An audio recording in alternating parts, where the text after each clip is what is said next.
আলামিন কোরআন শরীফের ভিতরে বলেছেন লাশ-শামসু ইয়ামবাগি লাহা আন তুদরিকাল কামারা ওয়ালাল লাইলু সাবিকুন নাহার ওয়া কুল্লুন ফি ফালাকি ইয়াসবাহুন। প্রবল জ্ঞানী হইবে যাহারা, আপন মনেতে বুঝিবে তাহারা। রাত্রি পারে না আগে যাইবার, দিনের স্থান করি অধিকার। চন্দ্র বাদে না সূর্যের গায়েতে, সূর্য পারে না চন্দ্রকে ধরিতে। যার যে স্থান বহাল রাখিয়া ভ্রমণ করিছে খোদাকে ডরিয়া। একটি নির্ধারিত সময় সীমা পর্যন্ত আপন আপন কক্ষপথে সব দৌড়াদৌড়ি করবে। কারো সাথে অ্যাক্সিডেন্ট হবে না কারো। ওয়াকুল্লুন ফি ফালাকি ইয়াসবাহুন। যা আছে মহাশূন্যে সব ঘুরতেছে। কে বলে? বলেন সবাই, কে বলছে? কোন সূরা? সূরা ইয়াসিন। আবার শুনুন, আল্লাহ পাক ফয়সালা দিচ্ছেন ঘোরে কেডা? শুধু সূর্য ঘোরে না, শুধু চন্দ্র ঘোরে না, আল্লাহ মহাশূন্যে যা রেখেছেন সব ঘুরতেছে, সবই সন্তরণশীল, সব গতিশীল। সুতরাং ফয়সালা তো আল্লাহর কাছ থেকে নিতে হবে। পৃথিবী সৃষ্টি করেছেন, মানব গোষ্ঠী সৃষ্টি করেছেন এবং মানুষের প্রয়োজন মিটিয়েছেন। এই মানুষগুলিকে কে সৃষ্টি করেছে?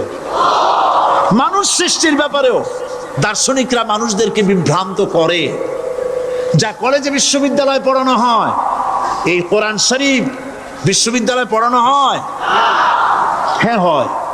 কয়েকটা আয়াত, কয়েকটা সূরা পরীক্ষায় পাস করার জন্য একটু একটু অপশনাল রেখে দেওয়া হয়েছে। বর্তমান যে শিক্ষা কমিশন, শামসুল হক শিক্ষা কমিশন রিপোর্ট মন্ত্রী পরিষদে অনুমোদন করেছে বর্তমান সরকার। এই শিক্ষানীতিতে বলা হয়েছে ক্লাস 1 থেকে নিয়ে ক্লাস 5 পর্যন্ত ধর্মীয় শিক্ষা দিতে দেওয়া হবে না। তাহলে ক্লাস 5 পর্যন্ত যদি ধর্মীয় শিক্ষা না থাকে, তাহলে ক্লাস 6-7-এ ওঠার পর আলিফ জাওরা বাজাবর বা আনাকুম জানাকুম ছেলেরা পড়বে? মেয়েরা পড়বে? আসল উদ্দেশ্য হলো ইসলাম থেকে জাতিকে দূরে সরাবার জন্য ষড়যন্ত্র। এই সরকারের প্রণীত শিক্ষানীতি আমরা মানি না। আপনারা মানেন? যেই মাদ্রাসা মানুষের চরিত্র সৃষ্টি করে, বর্তমান সরকার সেই মাদ্রাসাগুলি একটা একটা করে ধ্বংস করার পরিকল্পনা গ্রহণ করেছে। সুতরাং আসল শিক্ষা হলো কোরআনের কাছে। আসল শিক্ষা কোথায়? কোরআনের কাছে। কোরআন যদি শিখানো হতো, কোরআন যদি শিখানো হতো কলেজে বিশ্ববিদ্যালয়, তাহলে গতকাল চট্টগ্রাম বিশ্ববিদ্যালয় থেকে যেসব ছেলেরা বিশ্ববিদ্যালয় কর্তৃপক্ষ কর্তৃক বরাদ্দকৃত, হাইজ্যাক করা নয়, বরাদ্দকৃত 4খানা বাস দিয়ে কোরআন শুনতে আসতে চেয়েছিল, বর্তমান সরকারের তথাকথিত সোনার ছেলেরা আসতে দিল না। কোরআন যদি তারা পড়তো, তাহলে কোরআন শরীফ শুনতে তারাও আসতো। কপাল পড়া। জোরে বলেন কি? আরো জোরে বলেন কি? কপাল পড়া। সব ভালো লাগে, কোরআন ভালো লাগে না। এদেরকে শিখানো হয়েছে, আরে তোমরা তো মানুষ না। বলে আমরা কি? তো তোমাদের ডারউইন বাবাজি বলে নাই, শোনো নাই? কি পড়ো টড়ো তোমরা, বুদ্ধি শুদ্ধি রাখো না। ডারউইন বলেছে, থিওরি অফ ইভলিউশনের মধ্যে বলেছেন মানুষ মানুষ না। বলে কি? মানুষ হলো বান্দর। কপাল পোড়া কি কপালে লেখা থাকে? কাজে কামে প্রকাশ হয়ে যায়। ডারউইন বলল মানুষ মানুষ না। আলফ্রেড বললেন মানুষ হলো মানুষ মানুষই ঠিক, তবে মানুষ হলো সেক্স সর্বস্ব জীব। সেক্স সমস্যার সমাধান করলে আদম আলাইহিস সালাম। আদম হইছেন কি দিয়ে? মাটি দিয়ে। আল্লাহ রাব্বুল আলামিন যিনি মানুষ সৃষ্টি করেছেন, তিনি কোরআন শরীফের ভিতরে বলে দিয়েছেন। আমি প্রথমেই বলেছি, আপনারা লক্ষ্য করুন, এই কোরআন তাবিজের কিতাব নয়, এই কোরআন তদবিরের কিতাব নয়, ঝাড়ফুঁকের কিতাব নয়। কোরআন হলো পৃথিবীর মানুষের জন্য কোড অফ লাইফ, পূর্ণাঙ্গ জীবন বিধান। সব কিছু আল্লাহ পাক কোরআনের ভিতরে বলে দিয়েছেন, কোন জিনিস বাদ দেন নাই। আপনি আমি কেমনে সৃষ্টি হয়েছি আল্লাহ পাক কোরআনের ভিতরে বলেছেন, ইন্না খালাকনাকুম মিন তুরাবিন সুম্মা মিন নুতফাতিন সুম্মা মিন আলাকাতিন সুম্মা মিন মুদগা। নিষ্প্রাণ মাটি দিয়ে তোমাকে উৎপন্ন করা হয়েছে, নিষ্প্রাণ মাটির উপাদান দিয়ে তোমাকে তৈরি করা হলো। মায়ের পেটের ভিতরে এক ফোঁটা নাপাক পানি জমাট রক্তে পরিণত হয়ে গেল, জমাট রক্ত আস্তে করে গোস্ত পিণ্ড হলো, গোস্ত পিণ্ডকে সুন্দর করে সাজায়া হাড্ডি গুড্ডি বানায়া স্ট্রাকচার তৈরি করে তার উপরে ফাকাসাউনাল ইযামা লাহমা, চামড়া দিয়ে গোস্ত দিয়া সাজায়া সুন্দর করে বানালাম। আল্লাহর পরিচয় শুনুন, আল্লাহ আমার কেমন আল্লাহ। মায়ের পেটের ভিতরে সন্তান বানায়া এরপরে যখন রূহ দেওয়া হয়েছে, ক্ষুধা লেগেছে, খাবারের প্রয়োজন হয়েছে, আল্লাহ রাব্বুল আলামিন ওই কচি বান্দা মায়ের পেটে বসে কি খাবে সেজন্য তার মা চিন্তা করে নাই, বাবা চিন্তা করে নাই, সরকার চিন্তা করে নাই। আল্লাহ রাব্বুল আলামিন মায়ের মাসিক অসুখকে বন্ধ করে দিয়ে সন্তানের নাভির সাথে আর মায়ের নাভির সাথে তার লাগায়া, পাইপ লাগায়া মায়ের মাসিক অসুখের রক্তগুলি দিয়ে সন্তানকে বড় বানালেন। মুখ দিয়া এই রক্ত পান করালেন না, মুখটাকে পবিত্র রেখে দিলেন যাতে করে পৃথিবীতে আসার পর ওই মুখ দিয়া আল্লাহ রাব্বুল আলামিনের জিকির করতে পারো। সন্তান মায়ের ভিতরে পেটের ভিতরে বড় হলো, আল্লাহ রাব্বুল আলামিন বলেন মাস দিন যখন পুরা হয়ে গেল, সুম্মা নুখরিজুকুম তিফলা, বাচ্চার আকারে পৃথিবীতে নিয়ে আসলাম। এখন খাবা কি? পৃথিবীতে যখন বাচ্চা এলো তখন তার পেটের সাথে যে সংযোগ ছিল মায়ের নাভির সাথে আর সন্তানের নাভির সাথে, সেই সংযোগ তার আর কি থাকলো? কি করা হলো? কেটে দেওয়া হলো। লক্ষ্য করুন, খাবারের জন্য একটি মাত্র পাইপ আল্লাহ লাগাইছিলেন, পৃথিবীতে সন্তান আসার সঙ্গে সঙ্গে পাইপটা কেটে দেওয়া হলো। এবার কি খাবে? আল্লাহ রাব্বুল আলামিন মায়ের বুক থেকে সন্তানের জন্য এবার সিঙ্গেল সিগন্যাল, তার জন্য সিঙ্গেল কোন লাইন যেটা ছিল কেটে দিয়া মায়ের বুক থেকে সন্তানের জন্য ডাবল লাইন আল্লাহ চালু করে দিলেন। এমন দুধ বানায় দিলেন যা শুধু খাবার নয়, শুধু ফুড ভ্যালু নয়, এই দুধের ভিতরে ক্যালসিয়াম, এর মধ্যে ভিটামিন, এর মধ্যে আয়রন, এর মধ্যে মেডিসিন। দুনিয়ার এই সন্তান ছিল ফি কারারিম মাকিন, সুরক্ষিত জায়গার ভিতরে ছিল, কোনো পলিউশন সেখানে যেতে পারতো না, রোগের জার্ম সেখানে যেতে পারতো না। দুনিয়ায় এলো দূষিত আবহাওয়ার ভিতরে, এই সন্তানকে এখনই অ্যান্টিবায়োটিক খাওয়ালে পরে অসুবিধা হবে। আল্লাহ রাব্বুল আলামিন মায়ের দুধের ভিতরে ঔষধ দিয়া রোগের প্রতিষেধক বানায়া দিলেন। এ হলো আমার আল্লাহ। এ আমার কে? আল্লাহ। জোরে বলেন আল্লাহ। আল্লাহ আল্লাহ রাব্বুল আলামিন মায়ের দুধ দিয়ে সন্তানকে বড় করলেন আর শোনায় দিলেন, খবরদার এই মায়ের সাথে, এই বাপের সাথে নাফরমানি করবি না। মা বাপের জন্য আমার কাছে দোয়া করবে, রব্বির হামহুমা কামা রব্বায়ানি সগীরা। সবাই পড়েন আমার সাথে, রব্বির হামহুমা কামা রব্বায়ানি সগীরা। আল্লাহ পাক শিখাই দিলেন বান্দারে আমার কাছে দোয়া করায়, আল্লাহ আমার মা বাপ আমাকে ছোটবেলায় যেভাবে স্নেহের কোলে লালন পালন করেছে, এইভাবে আমার মা বাপকে তোমার রহমতের কোলে লালন পালন করো। মনে থাকবে ভাইরা? বলেন মনে থাকবে? প্রত্যেক নামাজের পরে মা বাবার জন্য দোয়া করবেন, বেঁচে থাকুক আর মরে যাক, দোয়া করবেনই, মনে থাকবে?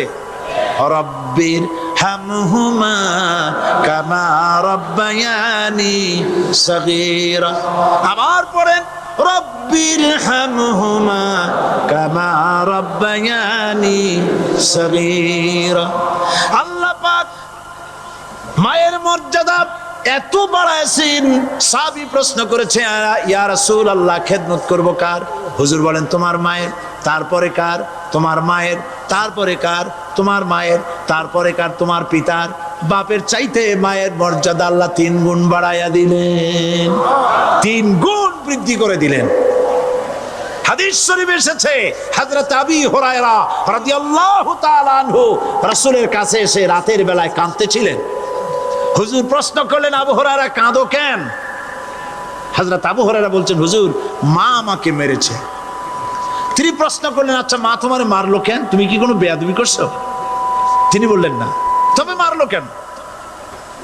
হযরত আবু হুরায়রা বলেন, ইয়া রাসূলুল্লাহ, আপনার খেদমত থেকে বাড়ি ফিরতে আমার দেরি হয়ে গিয়েছিল। গভীর রাত্রে যখন বাড়ি গেছি, মা আমাকে প্রশ্ন করলেন, বাবা দেরি হলো কেন, কোথায় ছিলি? তাম পৃথিবীর মানুষ যেই কদম মোবারক চুমু দিতে পারলে ধন্য হয়ে যায়, সেই আখিরি জামানার পয়গম্বর নবী মুহাম্মদ রাসূলুল্লাহ সাল্লাল্লাহু আলাইহি সাল্লামের দরবার থেকে আসতে আমার দেরি হয়ে গেছে। ইয়া রাসূলুল্লাহ, আমার মা আপনার নাম শুনে তার গা জ্বলে উঠল। তিনি কাফের, মুশরিকা। আপনার নাম শুনে অগ্নি শর্মা হয়ে আমাকে ধরে পিটানো আরম্ভ করলেন আর বললেন, আবু হুরায়রা, হয় মুহাম্মদ সাল্লাল্লাহু আলাইহি সাল্লামের বাড়ি ছাড়বি, নইলে আমার বাড়ি ছাড়বি, কি করবি বল? মার খেতে খেতে আমি বললাম, মা তোমার গায়ে যত শক্তি আছে আমারে মারো, তোমার বাড়ি শুদ্ধ, তাম দুনিয়াটা ছেড়ে দিতে পারি, মুহাম্মদ রাসূলুল্লাহর কদম মোবারক ছেড়ে দিতে পারি না। হুজুর আমার মা গলা ধাক্কা মেরে আমাকে বের করে দিয়েছেন। হুজুর বলছেন, আবু হুরায়রা, মা তোমাকে মেরেছে আর আমার কাছে নালিশ করছো, আমি তোমার মায়ের কোনো বিচার করতে পারবো না। সুবহানাল্লাহ, এত বড় পাওয়ারফুল নবী, শানওয়ালা, ইজ্জতওয়ালি, বরকতওয়ালি, এত বড় নবী বলছেন মা মেরেছে, আমার করার কিচ্ছু নাই। সুবহানাল্লাহ। তোমার মা মুশরিকা হোক আর যাই হোক, তোমার মা। সুবহানাল্লাহ বলেন। আমার বন্ধুগণ, হযরত আবু হুরায়রা বলেন, ইয়া রাসূলুল্লাহ, মায়ের বিরুদ্ধে কোনো অভিযোগ নিয়ে আমি আপনার কাছে আসি নাই। হুজুর বললেন, কেন আসছো বলো খুলে। আবু হুরায়রা বলেন, হুজুর আমি জানি আপনি আল্লাহর দরবারে যদি কোনো ব্যাপারে হাত তোলেন আল্লাহ মঞ্জুর করে ফেলেন। আপনি দয়া করে আমার মার জন্য দোয়া করেন, আল্লাহ যেন হেদায়েত দিয়ে দেন। আমার নবীজি দুখানে হাত উত্তোলন করলেন, বললেন, আল্লাহুম্মা ইহদি উম্মা আবি হুরায়রা, আয় আল্লাহ আমি দোয়া করতেছি আবু হুরায়রার মাকে হেদায়েত নসিব করো। হুজুর হাত তুলে মোনাজাত করছেন, আবু হুরায়রা দৌড় দিলেন বাড়ির দিকে। কয়েকজন সাহাবী হযরত আবু হুরায়রার জামা টেনে ধরেছে, এই ভদ্রলোক দৌড়ায় কেন? এত শান্ত মানুষ, কখনো গরম হয়ে কারোর সঙ্গে কথা বলে না, এই মানুষটা দৌড়ায় কেন? কোনো বিপদ হইল নাকি? জামা টেনে ধরে বলে, আবু হুরায়রা দৌড়াও কেন? হযরত আবু হুরায়রা বলেন, জামা ছেড়ে দাও, কোনো বিপদ আমার হয় নাই, আমি দৌড়াইয়া বাড়ি যাই দেখতে চাই। আমি দৌড়াইয়া আগে বাড়ি যেতে পারলাম না, আমার নবীর দোয়া আগে আমার বাড়ি চলে গেছে, আমি এটা দেখতে চাই। হযরত আবু হুরায়রা দৌড়াতে দৌড়াতে বাড়ি চলে গেছেন। দরজায় নক করলেন, ভেতর থেকে আওয়াজ এলো, কে? তিনি বললেন, আমি আবু হুরায়রা, মা দরজা খুলে দাও, আমি তোমার সন্তান। মা বললেন, বাবা অপেক্ষা করো, দরজা খুলতেছে। হযরত আবু হুরায়রা বলেন, মায়ের গলার আওয়াজের ভেতরে কুফরিত কর্কশতা পেলাম না, মায়ের গলার আওয়াজের ভেতরে তাওহীদের নরমিয়াত পেলাম। আমার কাছে মনে হলো আমি আবু হুরায়রা বাড়ি আসার আগে নবীজির দোয়া আল্লাহর আরশে পৌঁছে গেছে। আবু হুরায়রা বলছেন, মা আমার কিছুক্ষণ পরে ঘরের থেকে বেরিয়ে এসেছেন, আমি দেখলাম মায়ের শরীর ভিজা, মাথার চুল দিয়া পানি টপকাচ্ছে। মা আমার বললেন, বাবারে তোমাকে মারার পর আমি নিদারুণ অনুশোচনায় পড়েছিলাম, মনে মনে ভাবলাম, আহারে আমার সন্তানরা আমি কেন মারলাম? সে তো কোনো খারাপ কাজ করে নাই, কোনো খারাপ জায়গায় যায় নাই, এত ভালো মানুষ যার সম্পর্কে লোকেরা খামোখাই মিথ্যা কথা বলে, এই ভালো মানুষটার কাছে গেছে, সেজন্য আমি মারলাম কেন? বাবা গো, আমি আমার ভুল বুঝতে পেরেছি, জীবনের ভুলও ধরা পড়েছে, আমাকে জলদি করে নিয়ে চলো বিশ্ব নবীর দরবারে। হযরত আবু হুরায়রার মা রাসূলুল্লাহর খেদমতে এসে ঘোষণা করলেন, আশহাদু আল্লা ইলাহা ইল্লাল্লাহু ওয়াহদাহু লা শারীকা লাহু ওয়া আশহাদু আন্না মুহাম্মাদান আবদুহু ওয়া রাসূলুহু। আমার ভাইয়েরা, আল্লাহ রাব্বুল আলামিন মানুষ সৃষ্টি করে পৃথিবীতে পাঠায় দিলেন, খাবারের ইন্তজাম করলেন, এগুলি সব আল্লাহর পরিচয়। আল্লাহরে চেনার জন্য বড় বড় কিতাব ঘাটা লাগে না, কিসমতে যদি থাকে দুই একটা দৃষ্টান্ত যথেষ্ট হয়ে যায়। সুবহানাল্লাহ, সুবহানাল্লাহ, দুই একটা দৃষ্টান্ত যথেষ্ট। আল্লাহ পাক সমস্ত সৃষ্টি জগৎকে তৈরি করলেন, সৃষ্টি করলেন, আর তাদের খাদ্যের ব্যবস্থা করলেন। কে করেছেন খাদ্যের ব্যবস্থা? খাদ্য দেন আল্লাহ। কিন্তু অহংকারী যারা, তারা বলে দেশের বাম্পার ফলনের জন্য সমস্ত কৃতিত্ব সরকারের। বলেন আস্তাগফিরুল্লাহ, বলেন নাউজুবিল্লাহ। এদের একজন বলছিল, 3 বছর কিছু দিবার পারুম না। লোকেরা কয় আমরা না খাইয়ে থাকুম, আল্লাহ কয় আমিও দেহুম। কদ্দুর পারো না খাইয়ে থাকতে? ফসল কে দেন? জোরে বলেন, কে দেন? বাম্পার ফসলের ফলনের দাবি সরকার করতে পারে না, এটা কুফরি, এটা শিরক। জমিনের ফসল কে দেন? আকাশের বৃষ্টি কার? পানি কার? সার কার? সব আল্লাহ পাক। আল্লাহ পাক কোরআন শরীফে বলেছেন, লা ইন শাকারতুম লাযীদান্নাকুম ওয়া লা ইন কাফারতুম ইন্না আযাবি লাশাদীদ। আমার নিয়ামতের শুকর যদি আদায় করো বাড়ায় দেব, আর যদি কৃতজ্ঞ হও, শুকরিয়া আদায় না করো, মস্ত বড় শাস্তি দেব। ফসল দেই আমি, আর শুকরিয়া আদায় করো তোমার বাজানে। ঠিক কিনা? শুকরিয়া আদায় করে কার? বাজানে।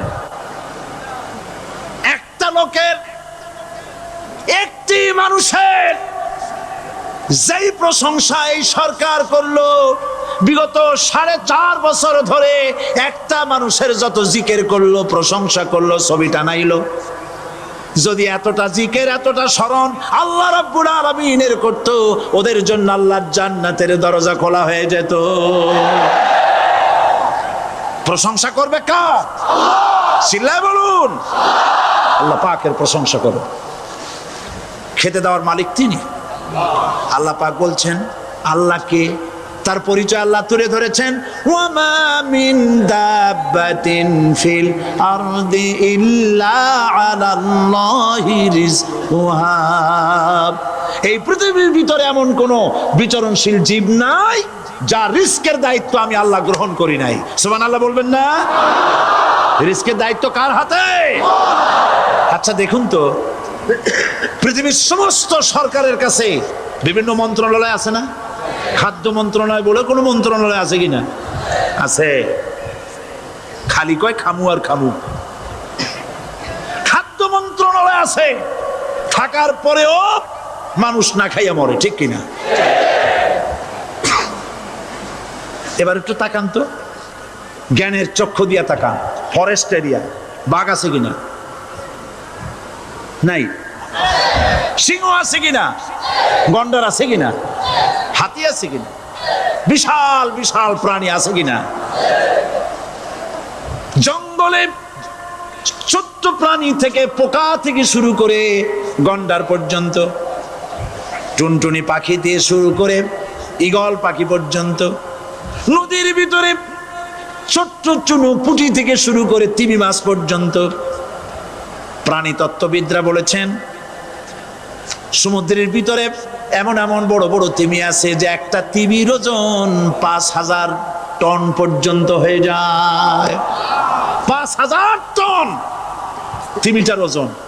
এর যখন বাচ্চা হয় তখন বাচ্চার দৈনিক দুধ লাগে 50 থেকে 60 মণ পর্যন্ত। কে ব্যবস্থা করে? রুহান মান ফেরেশতা। তো ওর মা যেমন বাচ্চা তো সেরকম হবে, ঠিক কিনা? কে দেয় খাবার? এবার দেখেন তো আপনার দেশের এই জঙ্গলে কত হাতি আছে। হাতিরা মিছিল করে আসছে যে আল্লাহ আমাদের এখন আর খাইতে টাইতে দিতে পারে না, বাংলাদেশের গভর্নমেন্ট কিছু দাও। আসছে না, খাইয়া ক্ষুধার জ্বালায় হাতি মরেছে, বাঘ মরেছে, সিংহ মরেছে। এর কোনো দৃষ্টান্ত আছে?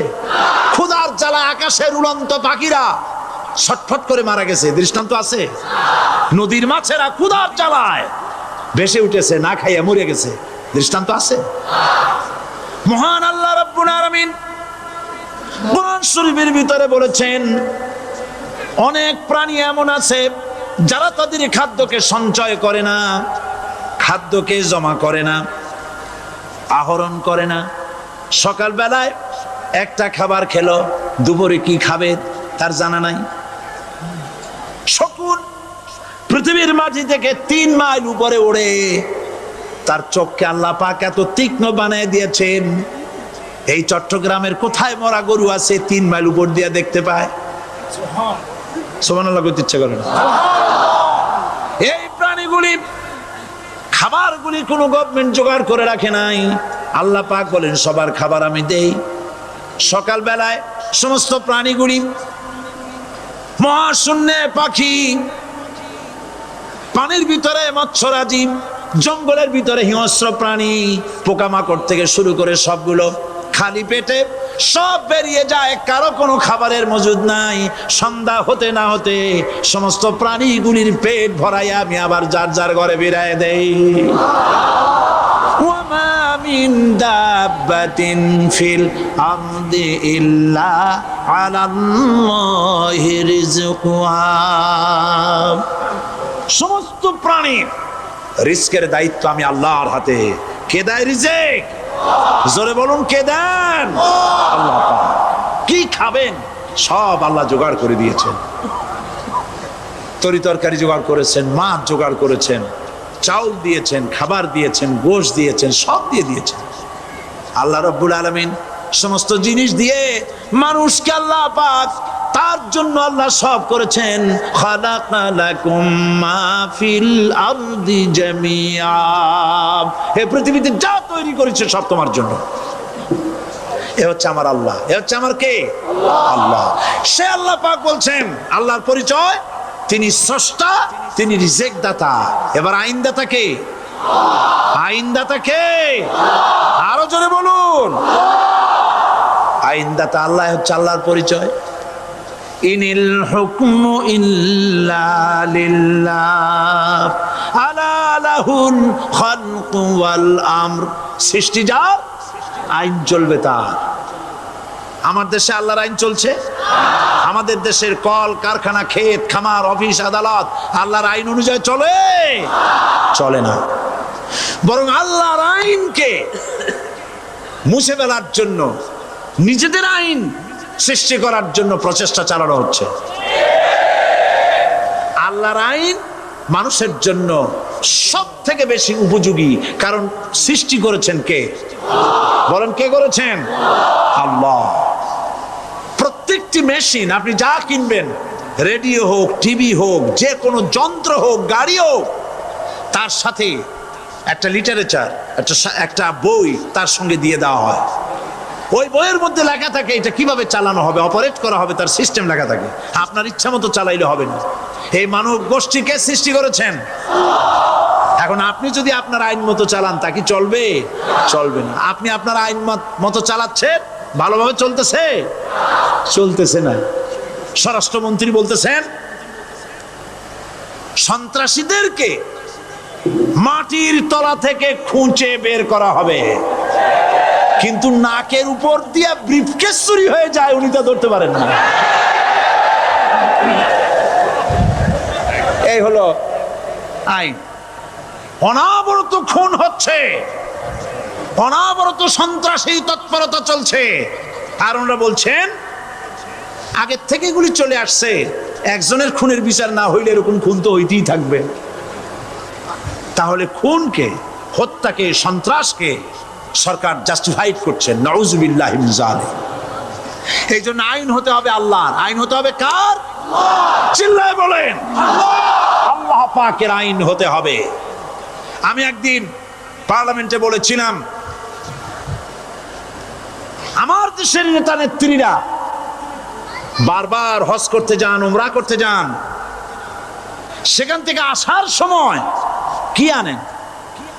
আতর, পাথর, সুরমা আর ফুরমা, এই কিছু নিয়ে আসলেন। কিন্তু আমি বলেছি, আপনারা কি কিছু চোখে দেখেন না? পার্লামেন্টে এইভাবে বক্তৃতা করেছে, কিছু চোখে দেখেন না? আমি প্রশ্ন করে আমি আবার জবাব দিচ্ছি, আপনারা যারা হজ করতে যান, উমরা করতে যান, হজের কথাই ধরি, এই হজ করতে যখন যান তখন মুজদালিফায় একটা রাত কাটাইতে হয়। সেটা কোন দিন? ইয়ৌমে আরাফার পরের দিন। এই মাঠে দালান কোঠা আছে, এখানে বেড়া আছে, শামিয়ানা আছে, পর্দা আছে, তাবু আছে, কিচ্ছু নাই। লক্ষ লক্ষ নারী আর পুরুষ পাশাপাশি শুয়ে থাকে, তাও সুবহানাল্লাহ কইতে ইচ্ছা করে না। সারা রাত জনে জনে পুলিশ পাহারাদার নাই। কিরকম মেয়ে এলো, চাঁদের সৌন্দর্য হার মানায় দিতে পারে এরকম সুন্দরী, এরকম সুন্দরী নারী, সুদর্শন পুরুষ পাশাপাশি রাস্তার ধারে মরুভূমির ভিতরে সারা রাত কাটাচ্ছে। ইয়ৌমে আরাফার পরের রাতটা একটা রাত পুরা। এভাবে চলতেছে বছরের পর বছর, শতাব্দীর পর শতাব্দী, সহস্রাব্দীর পরে সহস্রাব্দী। আমি প্রশ্ন করি, পৃথিবীর ইতিহাসে কেউ কি এমন কথা বলতে পেরেছে, লিখতে পেরেছে যে মুজদালিফার রাতে সেখান থেকে 10টা নারী হাইজ্যাক হয়েছে, 5টা নারী লাঞ্ছিত হয়েছে? বলতে পারবে? গভীর রাত্রে পুরুষ সঙ্গী ছাড়া সুন্দরী রমণী, যুবতী রমণী একাকিনী নিজের ঘর ছেড়ে আল্লাহর ঘরে তাওয়াফ করতে আসে। তাওয়াফ সেরে তাহাজ্জুদের নামাজ পড়ে আল্লাহর কাছে মোনাজাত করে একা একা হাজার হাজার লাখো পুরুষের ভিতর থেকে আপন ঘরে ফিরে যায়। কারো বাবার হিম্মত নাই একবার তাকায় সে তো রূপ উপভোগ করার জন্য আবার তাকায়, অথবা তার আঁচল ধরে টান মারে। আছে ইতিহাস? কথা কন না কেন? সুন্দরী একটা মাইয়া মক্কা থেকে মদিনা থেকে পাওয়া যায় না, 15 দিন হয়ে গেছে। হয়েছে কখনো? এবার জবাব দেন, কেন হয় না? কেন হয় না? আমার দেশের মেয়েরা রাস্তা দিয়ে হাঁটতে পারে না। হাই স্কুল মেয়েদের, হাই স্কুল মেয়েদের কলেজ যখন ছুটি হয়, তথাকথিত সোনার ছেলেরা গেটের সামনে এতিমের মতো কারায় থাকে। অনবরত হাইজ্যাক হচ্ছে, ধর্ষণের সেঞ্চুরি হচ্ছে। আর ওখানে হয় না কেন? ওখানে হয় না এই কারণে, এই কোরআনের আইন আল্লাহ রাব্বুল আলামিন যে আইন দিয়েছেন, ওখানে আইন বলবৎ আছে। আছে নাকি? আছে কিনা?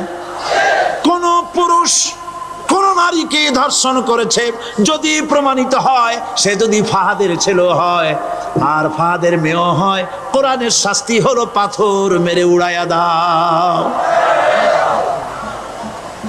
তাকে জানিয়ে দেওয়া হবে রেডিও টিভির মাধ্যমে, জেনাকারের ব্যভিচারীর শাস্তি হবে। চতুর্দিকে হাজারো লোকেরা দাঁড়াবে, হাতে পাথর নিয়ে পাথর মেরে তাকে তার গোশত হাড্ডি বাতাসের সাথে উড়ায় দেবে। একজন মানুষ আর একজন মানুষকে খুন করলো, এই আসামি ধরা পড়ে গেল, কোরআনের শাস্তি হলো যখন ধরা পড়বে প্রমাণিত হবে যেমন ভাবে হত্যা করেছে পরেও হত্যা করো। এই দৃশ্য, এই আইন যদি বাংলাদেশে যদি এই আইন চালু হয়ে যেত, খুনের আসামি ধরা পড়েছে জেনার আসামি, প্রকাশ্য ময়দানে এলো, সাক্ষী প্রমাণে কোর্টে প্রমাণিত হলো সত্যি সে খুনি। এই বিশাল আউটার স্টেডিয়ামের মাঝখানে খুনি কি দাঁড় করাও, চতুর্দিকে হাজারো লাখো মানুষ থাকুক, রেডিও টিভির ক্যামেরা কার্যকর হবে, পত্র পত্রিকার সাংবাদিকরা আসবে, তরবারির এক আঘাতে খুনির কল্লাটা উড়ায় দাও, দেহটা নিঃসাড় হয়ে জমিনে পড়ে যাবে। এই দৃশ্য যারা দেখবে স্বচক্ষে, রেডিওতে, পত্র পত্রিকায়, আর 1 বছরের ভেতরে খুন করার হিম্মত কারো কলিজায় উঠবে? জেনাকারের পাথর মেরে উড়িয়ে দেওয়ার শাস্তি যদি চোখে কেউ দেখে, জেনা করার পুলক আর জাগবে? এটা নাম আল্লাহর আইন। এই আইন কার? এই আইন যতদিন পর্যন্ত বাংলার মানুষের, মুসলমানদের উপরে কার্যকরী না হচ্ছে, এই দেশে কার্যকরী না হবে, ততদিন পর্যন্ত হত্যা, ধর্ষণ, খুন বন্ধ হবে না। বন্ধ হবে। সুতরাং এই আইন হচ্ছে কার? আরো জোরে বলেন, আল্লাহ রাব্বুল আলামিন। মহান আল্লাহ রাব্বুল আলামিনের এই আইন অনুযায়ী যদি দেশ চলে, মানুষ শান্তি পাবে, চুরি বন্ধ হবে, ডাকাতি বন্ধ হবে, জেনা বন্ধ হবে, হত্যা ধর্ষণ বন্ধ হয়ে যাবে। নবীজি এমন একটি আইন চালু করে দিয়ে, কোরআনের বিধান চালু করে দিয়ে এমন একটা সমাজ চালু করেছিলেন, যেই সমাজ সম্পর্কে হুজুর নিজে বলেছেন, খায়রুল কুরুনে কারনি, সর্বশ্রেষ্ঠ যুগ হলো কার যুগ? আমার যুগ। সুবহানাল্লাহ বলেন। রাসূলের যুগ হলো সর্বশ্রেষ্ঠ যুগ। সেই কোরআন, সেই হাদিস আজও আছে না নাই? বলেন জোরে, আজও আছে না নাই? সেই কোরআন এবং সুন্নাহ দিয়ে দেশ শাসন হোক, এটা কি আমরা চাই? কারা কারা চাই? দু হাত উঁচু করে দেখা।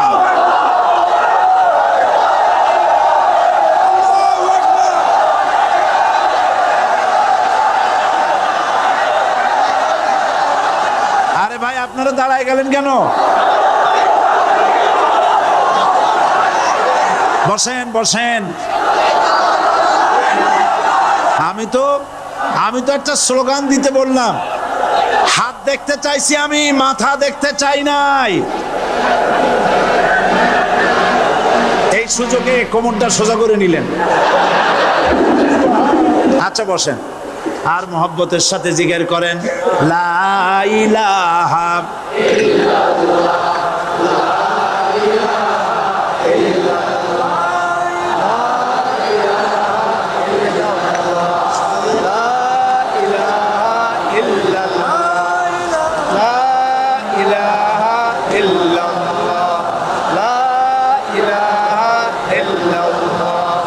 জোরে সরে সবাই জিকির করেন, লা ইলাহা ইল্লাল্লাহ, লা ইলাহা ইল্লাল্লাহ, লা ইলাহা ইল্লাল্লাহ, লা ইলাহা ইল্লাল্লাহু মুহাম্মাদুর রাসূলুল্লাহ। বসুন, আমরা মুনাজাত করব।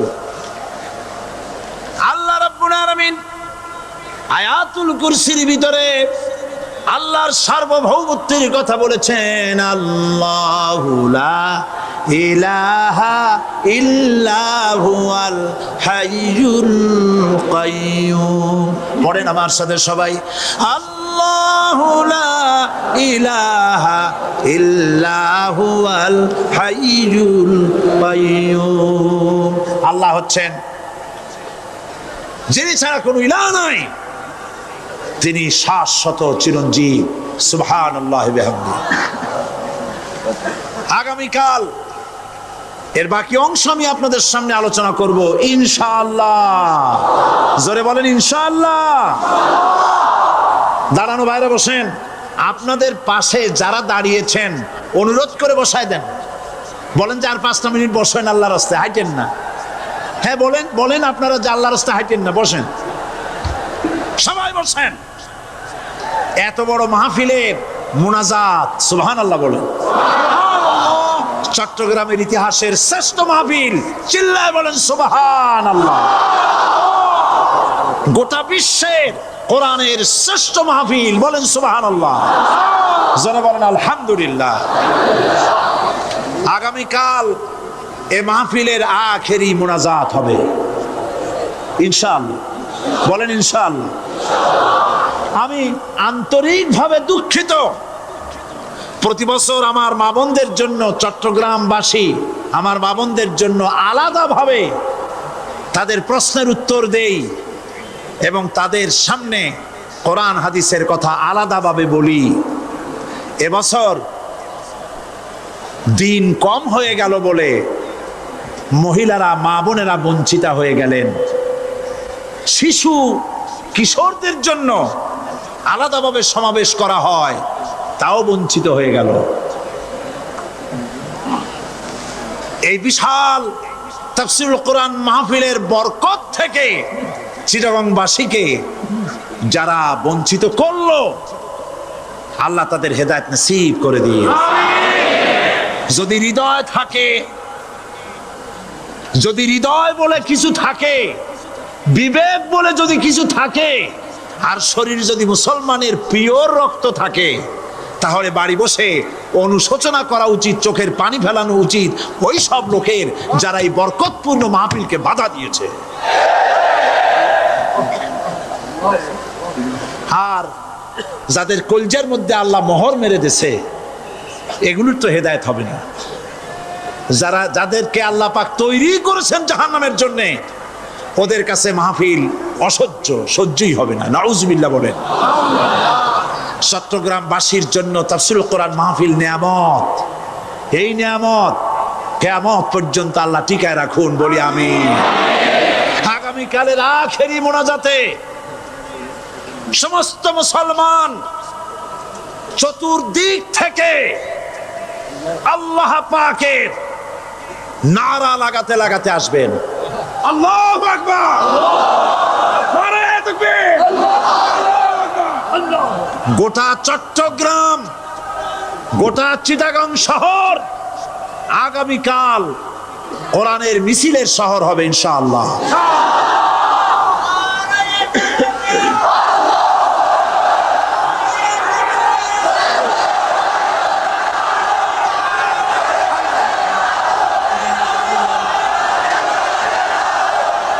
সকল ধন এবং সম্পদের মূল মালিক হচ্ছেন আল্লাহ পাক।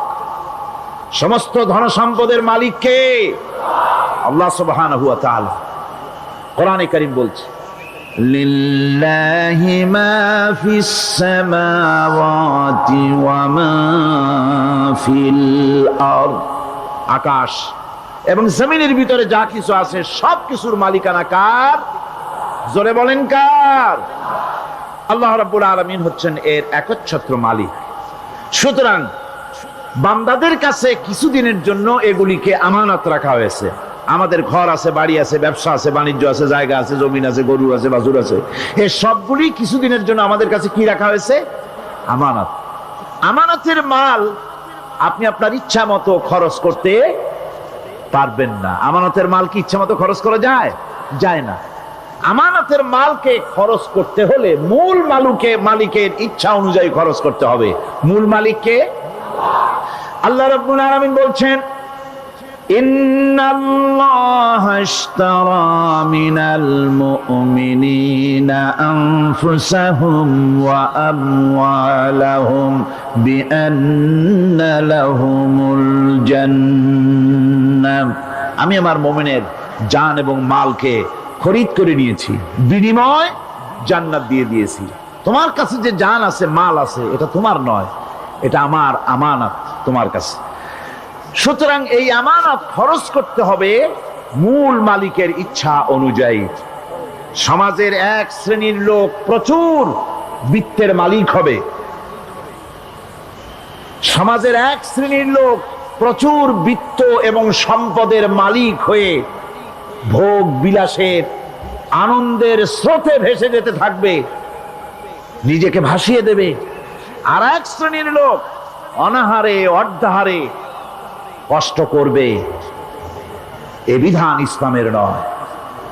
কেউ থাকবে 10 তলায় আর কেউ থাকবে গাছতলায়, কেউ খাবে পোলাও কোরমা বিরিয়ানি আর কারো কিসমতে মরুচ পোলাও হবে না।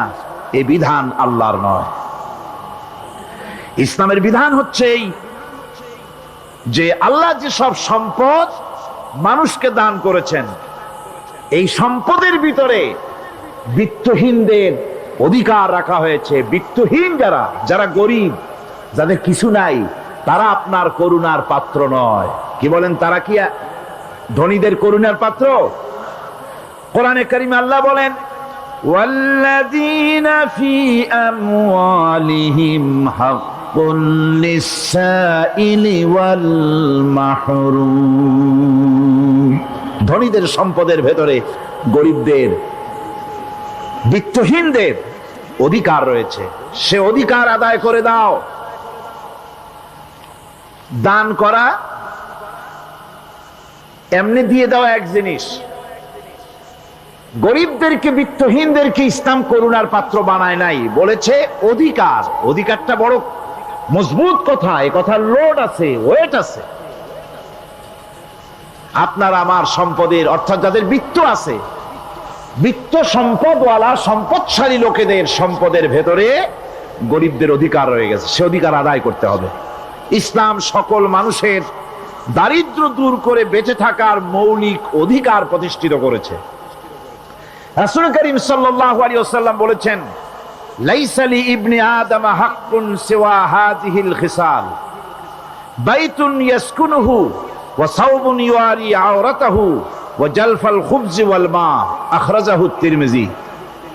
তিরমিজি শরীফের হাদিসের ভেতরে এসেছে, রাসূল করিম সাল্লাল্লাহু আলাইহি ওয়াসাল্লাম বলেছেন, প্রত্যেকটি বনি আদমের তার বাস করার জন্য একটা গৃহ, এবং লজ্জা ঢাকার জন্য, শীত নিবারণের জন্য তার বস্ত্র, আর ক্ষুধা মিটাবার জন্য তার পানি আর রুটি ইত্যাদির ব্যবস্থা করতে হবে।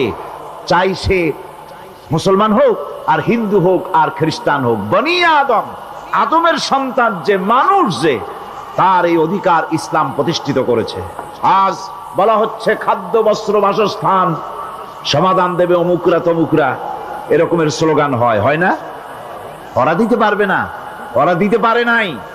খাদ্য বস্ত্র শিক্ষা চিকিৎসা বাসস্থানের গ্যারান্টি দিয়েছে কোরআন, দিয়েছে আল্লাহ রসুল জনাব মুহাম্মদ রাসূলুল্লাহ সাল্লাল্লাহু আলাইহি ওয়াসাল্লাম। ইসলাম অর্থনৈতিক নিরাপত্তার জন্য যে সব পন্থা অবলম্বন করেছে, সেটা হচ্ছে যে সমাজের কর্মক্ষম সকল ব্যক্তি রুজির জন্য পরিশ্রম করবে, কেউ বসে থাকতে পারবে না। এটা হচ্ছে ইসলামের নিয়ম, কেউ বসে থাকতে পারবে না। কোরআনে কারীম বলছে, ফাইদা কুদিয়াতিস সালাতু ফান্তাশিরু ফিল আরদ ওয়াবতাগু মিন ফাদলিল্লাহ।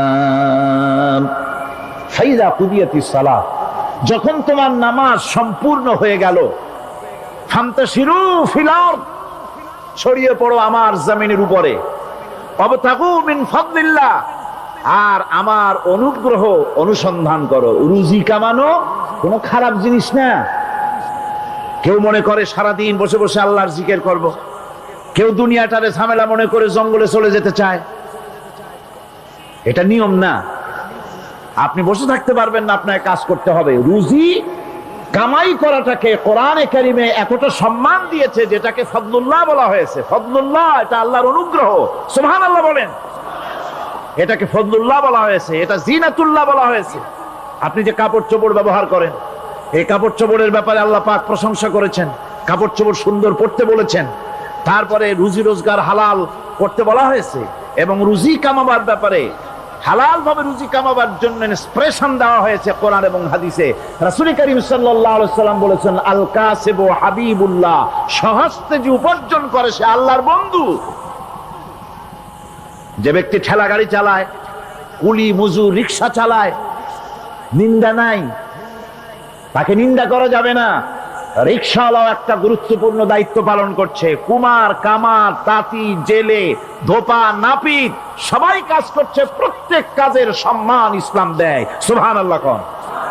সমস্ত কাজের সম্মান আছে, শুধুমাত্র সম্মান নাই চুরির কাজের, ডাকাতির কাজের, সন্ত্রাসের কাজের, চাঁদাবাজির কাজের, মাস্তানির কাজের। এই সব কাজ নিন্দনীয় এবং এই সব কাজ নিতান্ত বাজে কাজ। এ কাজের কোনো সম্মান নাই। সম্মান হচ্ছে নিজের হাতে কামাই করে সারা দিনে এক মুঠো খাবারও যদি খান, আপনার খাবারের চাইতে হালাল খাবার কারো হতে পারে না। আল্লাহর বন্ধু সোজা কথা না। আল কাসিব হাবিবুল্লাহ, সহস্ত উপার্জনের এত বরকত। সেজন্য অর্থনৈতিক নিরাপত্তার জন্য সমাজের প্রত্যেকটি কর্মক্ষম লোককে কাজ করতে হবে। কি করতে হবে? নামাজ পড়া হয়ে গেছে, এখন আর বসে থাকা চলবে না। নেমে পড়ুন কাজের জন্য, আল্লাহর অনুগ্রহ অনুসন্ধান করুন। এরপরে আল্লাহ পাক বলছেন, আমার অনুগ্রহ রুজি কামাও, আর রুজি কামাবার সময় আযকুরুল্লাহ যিকরান কাসীরা লাআল্লাকুম তুফলিহুন। আর জিকির করবা আমার বেশি, আমার জিকির করবা। বলা হচ্ছে রুজি অনুসন্ধান করো, আর বলা হচ্ছে আমার জিকির করো। তো জিকির আর রুজি সন্ধানের ভিতরে সামঞ্জস্য কি? সামঞ্জস্যটা হচ্ছে এই যে আপনি যখন উযকুরুল্লাহ কাসীরান, আপনাকে বেশি করে জিকির করতে হবে। জিকির মানে কি? স্মরণ করা। জিকির মানে কি? স্মরণ করা। আল্লাহকে স্মরণ করেন। রুজি যখন কামাতে যাবেন স্মরণ করবেন কারে? চিল্লায় কোন কারে? আপনি রুজি কামাবার জন্য চাকরি করতেছেন, অফিসে বসে যদি আল্লাহ রাব্বুল আলামিন আপনার স্মরণে থাকে, তাহলে ঘুষ খাওয়া আপনার জন্য সম্ভব হবে না। কথা ঠিক কিনা? আল্লাহ পাক বলছেন, রুজি কামাবার জন্য তুমি যে পরিশ্রম করবে, ওই পরিশ্রমের সময় বেশি বেশি জিকির করো, আমারে স্মরণ রাখো। অফিসে বসে যখন তুমি কাজ করবে, আমি যদি স্মরণে থাকি, তাহলে তুমি ঘুষ খাইতে পারবা না। তুমি জমিন চাষ করবে, জমিন চাষ করার সময় আমি যদি তোমার স্মরণে থাকি, জমিনের আইল ঠেলা তোমার পক্ষে সম্ভব হবে না। যত রকমের রুজির রোজগারের পথ আছে, আমাকে স্মরণ করো, খারাপ পথ থেকে বাঁচো, হালাল ভাবে রুজি কামাও। হালাল রুজির ভিতরে আল্লাহ রাব্বুল আলামিন বরকত দিয়ে দিবেন। আর কাজ করার জন্য বলা হয়েছে। রাসূল করিম সাল্লাল্লাহু আলাইহি ওয়াসাল্লাম বলেছেন, ইজা সাল্লাইতুমুল ফাজরা ফালা তানুমু আন তালবি আরযাকিকুম। ফজরের নামাজ পড়া হয়ে গেছে, ঘুমায়ও না। আমাদের একটা আম অভ্যাস হয়ে গেছে ফজরের নামাজ পড়ে ঘুমানো। হাদিস শরীফে বলা হচ্ছে, ফজরের নামাজ পড়া হয়ে গেছে, ঘুমায়ও না। রুজি তালাশ করো, রিজিক তালাশ করো, নিজের সাহায্য করো, অন্যকে সাহায্য করো, নিজের সংসারের জন্য কাজ করো, অন্যের জন্যও করো। হালাল ভাবে রুজি কামাই করে বউকে একটা ব্লাউজ কিনে দিয়েছেন, একটা শাড়ি কিনে দিয়েছেন, বাচ্চাকে ক্লাসের বই কিনে দিয়েছেন, বাজার থেকে মাছ তরিতরকারি কিনে অক্ষম ব্যক্তিদেরকে সহযোগিতা করবে। যারা নাকি উপার্জন করতে পারে না, ওই জাতীয় লোকদেরকে তারা সহযোগিতা করবে। ওয়াকফুলু গানিয়ুহুম ফাকিরাহুম। সেই সমাজের যারা নাকি সামর্থ্যবান, তারা রোজগার করবে এবং গরিবদেরকে সহযোগিতা করবে। আল্লাহর নবী বলেছেন, সে ব্যক্তি মুমিন নয়, সে ব্যক্তি মুমিন নয়, সেই ব্যক্তি মুমিন নয়। সাহাবায়ে কিরাম হতচকিত হয়ে উঠলেন, প্রশ্ন করলেন, নবীজি কোন ব্যক্তি মুমিন নয়? আল্লাহর নবী বলেন, যেই ব্যক্তি পেট পুরে আরাম করে ঘুমায় গেল, এ কথা জানার পর যে তার প্রতিবেশী না খেয়ে শুয়ে আছে, ক্ষুধার যন্ত্রণায় কাতরাচ্ছে, এ কথা জানার পরে যেই মুসলমান ব্যক্তি আরাম করে পেট ভরে খেয়ে ঘুমায়, সে কখনো মুমিনের দাবি করতে পারে না, মুমিন হতে পারে না। কত বড় কথা! ইসলাম মানুষকে তাগিদ করেছে তার প্রতিবেশীর উপরে লক্ষ্য রাখার জন্য, তার প্রতিবেশীকে লক্ষ্য রাখার জন্য, গরিব মানুষের প্রতি লক্ষ্য রাখার জন্য। রাসূল করিম সাল্লাল্লাহু আলাইহি ওয়াসাল্লাম বলছেন, আইয়ু রাজুলিন মাতা দিয়ান বাইনা আগনিয়া ফাকাদ বারিয়াত মিনহুম জিম্মাতুল্লাহি ওয়া রাসূলুহু।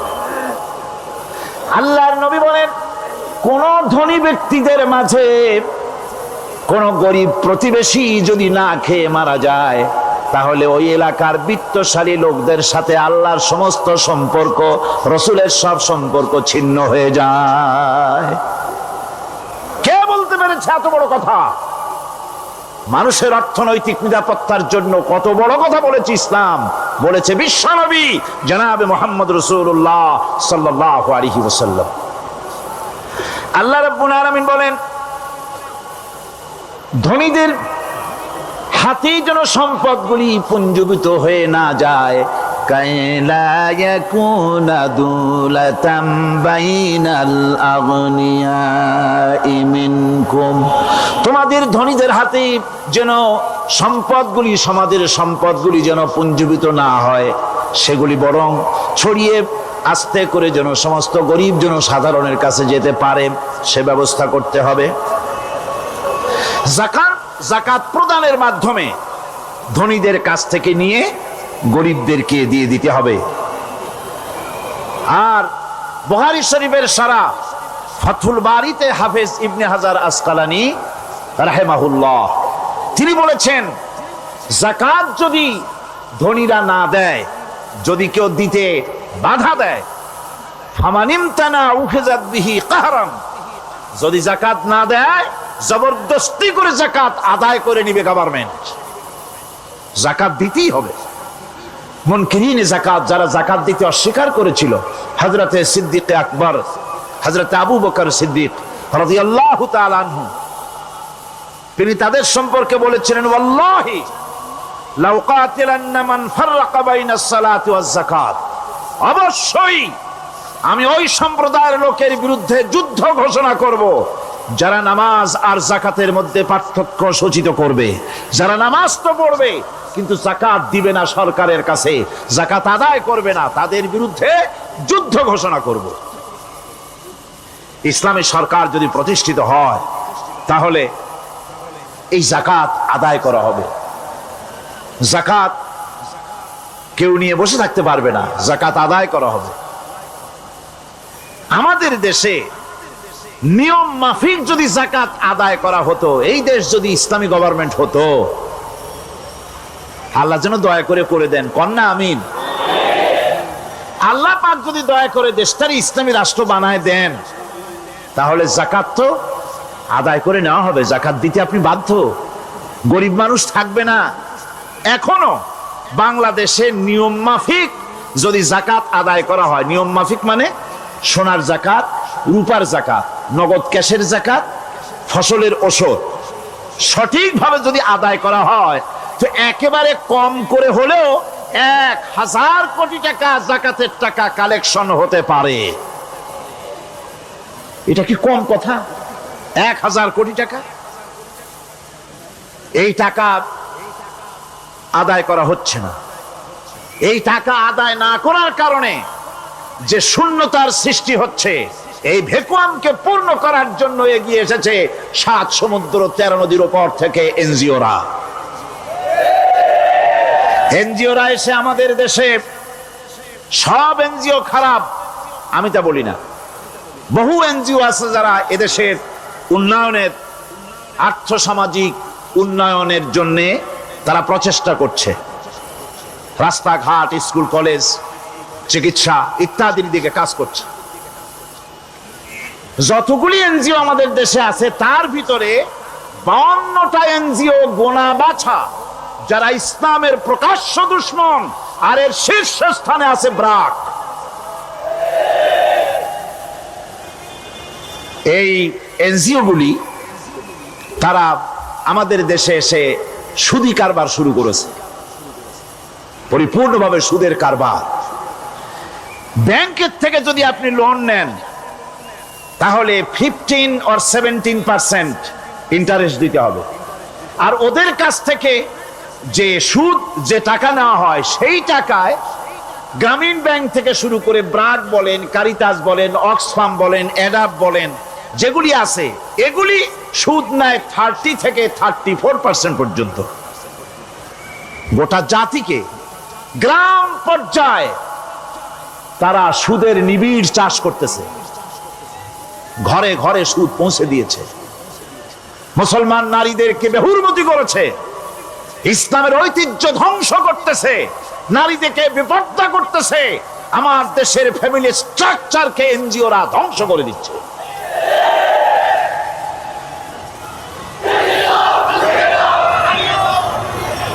সুতরাং এনজিওরা এই সুযোগটা পেত না। যদি যাকাত কালেকশন করা হতো আর যাকাত দিয়ে যাকাত যে সব জায়গায় খরচ করতে হয় সেই খরচ করার জায়গাগুলিতে সঠিকভাবে যদি ব্যয় করা হতো এই অবস্থা হতো না। বাংলাদেশে সম্পদের অভাব নাই। যারা বলে বাংলাদেশ গরিব, আমি তাদের সাথে একমত নই। আক্ষরিক অর্থে বাংলাদেশ গরিব নয়, বাংলাদেশে সম্পদ আছে। বাংলাদেশে যে জিনিসটার অভাব সেটা হচ্ছে ইনসাফ ভিত্তিক বন্টনের অভাব। এখানে কেউ তো 1000 বিঘা জমির মালিক, বিঘা বুঝেন না কি কোন আপনারা? কানি। কেউ তো 1000 কানির মালিক, আর কারো তো রান্নাঘর উঠাবার জায়গা নাই। কথাটা ঠিক কিনা? কেউ তো শত শত কোটি টাকা, কত কোটি টাকা যে আছে তা হিসাব করে মাসখানেক লাগবে, গুনিয়া খুলাইতে পারবে না। আর কারো তো একটা ট্যাবলেট কেনার পয়সা নাই। সুতরাং আমার দেশে যেভাবে গরিব বলা হয় আক্ষরিক অর্থে ওইভাবে আমার দেশ গরিব নয়। আমাদের দেশে সম্পদ আছে, বহুত জমি অনাবাদি ফেলে রাখা হয়েছে। রাসূল করিম সাল্লাল্লাহু আলাইহি ওয়াসাল্লাম বলেছেন, সেই ব্যক্তির জমিন রাখার অধিকার নাই যে ব্যক্তি তা চাষের আওতায় না আনে। আছে না বহুত জমি পড়িয়া? আবাদযোগ্য জমি আমাদের দেশে আছে যা, তার 2,40,00,000 একর। আমাদের ভূমি সম্পদ রয়েছে, বনজ সম্পদ যা আছে সেটা হচ্ছে 32,53,860 একর জুড়ে বিরাট বনজ সম্পদ আমাদের আছে। ভূমি সম্পদ আছে, বনজ সম্পদ আছে। আমাদের রয়েছে পানি সম্পদ, প্রায় 250 নদী, 3,600 বর্গ মাইল জুড়ে নদীগুলো প্রবাহিত আছে। আমাদের পানি সম্পদ আছে। আমাদের গ্যাস সম্পদ আছে, যে গ্যাস অন্তত 100 বছর চলতে পারে। প্রত্যেক বাড়িতে বাড়িতে গ্যাসের সংযোগ দিলেও 100 বছরে ফুরাবে না। আলহামদুলিল্লাহ কইতে ইচ্ছা করে না? জোরে কোন আলহামদুলিল্লাহ। আমাদের গ্যাস সম্পদ রয়েছে, আমাদের মৎস্য সম্পদ আছে, পশু সম্পদ আছে, কৃষি সম্পদ আছে, আরো রয়েছে বিপুল জনশক্তি। জনশক্তি কাজ সবচাইতে বার্ডেন মনে করা হয়। জনশক্তিকে বলা হয় বাংলাদেশের সবচাইতে বড় সমস্যা, জনশক্তি সমস্যা। এটা হচ্ছে যে সরকার আসে তারই ভূতে পায়, যে যায় লঙ্কা সে আর মানুষ হালে ফেরে না, মানুষগুলি তার জন্য জ্বালা। অথচ এই মানব শক্তি হচ্ছে শ্রেষ্ঠ শক্তি। ইউনিভার্সিটি জনমের মতো না বাড়াইয়া, এখন তো ইউনিভার্সিটি দাবি করতেছে সকলে, গ্রামে গঞ্জে থানায় রান্নাঘরে সব জায়গায় কয় আমাদের ইউনিভার্সিটি দাও। আর ইউনিভার্সিটির ফজিলত কি তা তো আমরা দেখতেইছি। এর থেকে বেশি করে পলিটেকনিক ইনস্টিটিউট, ভোকেশনাল ইনস্টিটিউট ইত্যাদি যদি বানানো হতো, ভিক্ষার হাতকে কর্মীর হাতে যদি পরিণত করা যেত, মানুষগুলিকে যদি কর্মক্ষম করা যেত, তাদেরকে যদি মডার্ন টেকনোলজি যদি শিক্ষা দেওয়া যেত, তাহলে এই মানব শক্তি রপ্তানি করে বা পৃথিবীর বিভিন্ন দেশ থেকে মূল্যবান বৈদেশিক মুদ্রা অর্জন করা যায়। সেটা না করে মানুষ হইছে জ্বালা, জনমের মতো এদেরকে মারো। এটা হচ্ছে ট্রেনের 3rd ক্লাস প্যাসেঞ্জার্স মেন্টালিটি। সেটা কিরকম? সেটা হচ্ছে ট্রেনে যখন মানুষ চলে 3য় শ্রেণীতে, একবার উঠে বসলে সে অন্যের জন্য জায়গা ছাড়ে না। জায়গা খালি আছে, আর একজন এসে বললে ভাই আমার একটু বসতে দাও, কয় না ভাই এখানে লোক আছে। আসলে কিন্তু লোক নাই। আপনি যদি বলেন যে সেই লোক আসলে আমি জায়গা ছেড়ে দেবো, ততক্ষণ তো বসি। আপনি বসলেন, এরপরে আপনি তো বুঝছেন যে লোকটা ফাঁকিতেছে, ওই চিন্তা আপনার মধ্যেও ঢুকবে, আর একজন আসবে বসার জায়গা আছে, আপনি বলবেন না এখানে জায়গা নাই। ট্রেনের 3rd ক্লাস প্যাসেঞ্জারদের যে মন মানসিকতা, বর্তমান মুসলিম দেশগুলির সরকার প্রধানেরা ঠিক ট্রেনের থার্ড ক্লাস প্যাসেঞ্জারদের চাইতেও থার্ড ক্লাস। মানব শক্তিকে কাজে লাগাবার চিন্তা না করে উল্টা চিন্তা তারা করছেন।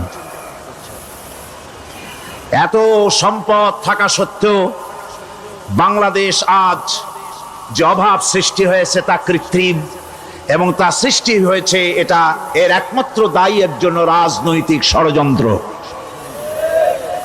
রাজনৈতিক ষড়যন্ত্রের কারণেই এই অভাব সৃষ্টি হয়েছে। গোড়া থেকেই আমাদের দেশটি ষড়যন্ত্রের শিকার। প্রথমে ব্রিটিশ বেনিয়ারা 200 বছর পর্যন্ত গোলামির জিনজির পরিয়ে দিয়েছে। 200 বছর গোলামির পর দ্বিজাতি তত্ত্ব এবং মুসলিম সংখ্যাগরিষ্ঠতার ভিত্তিতে 47-এর আজাদি, তারপর পশ্চিমাদের শোষণ বঞ্চনা থেকে মুক্তি লাভের জন্য 71-এর আজাদি, এরপরে দেশের 90% হচ্ছে মুসলমান। 90% কারা? চিল্লায় বলেন না কারা? পৃথিবীর এই দ্বিতীয় বৃহত্তম মুসলিম জনগোষ্ঠীকে খ্রিস্টান আর ইহুদিরা তারা চেয়েছে জনগণকে খ্রিস্টান বানাতে। আমাদের দেশের জনগণকে তারা চায় খ্রিস্টান বানাতে।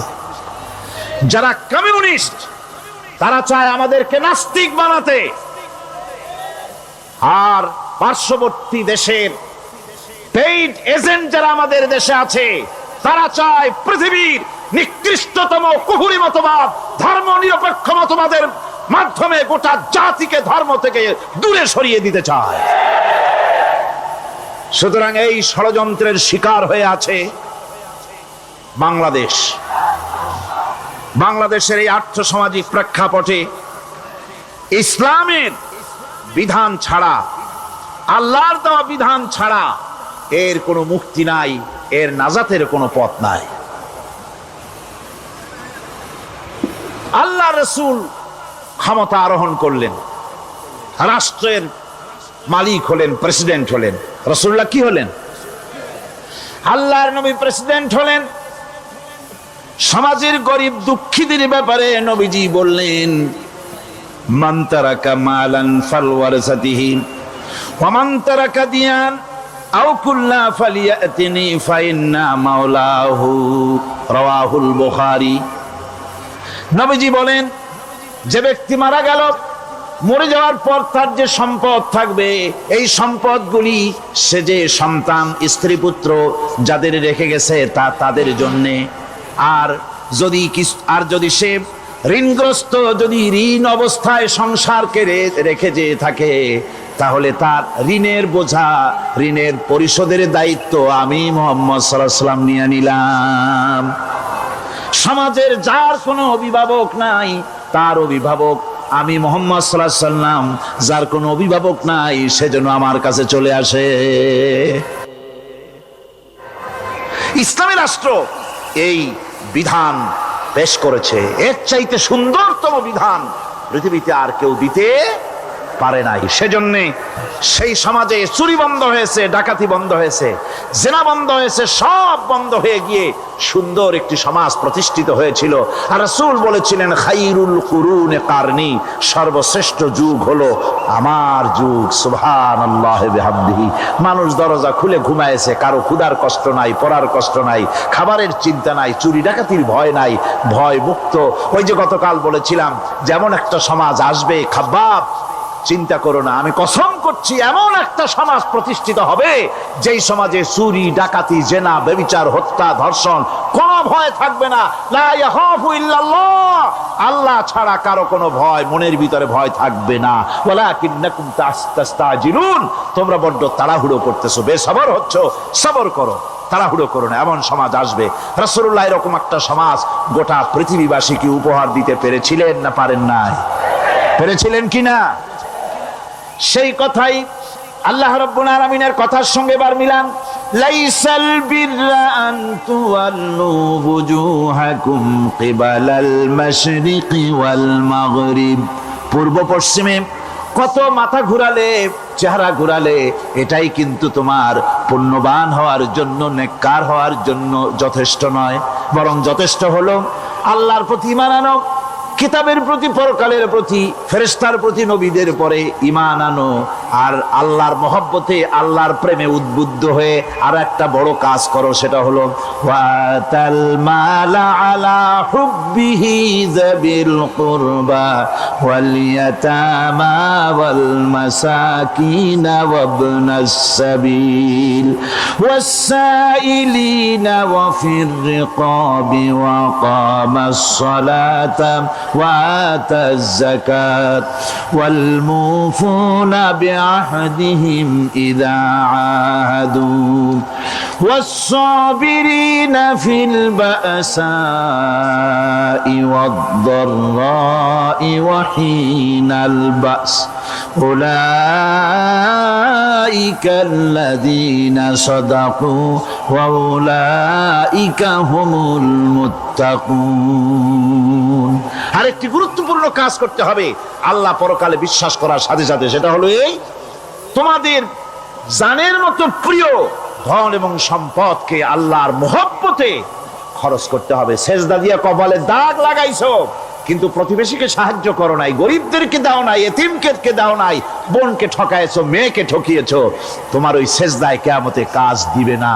প্রকৃতপক্ষের নেককার পুণ্যবান হওয়ার জন্য গরিব জনসাধারণকে সহযোগিতা করতে হবে।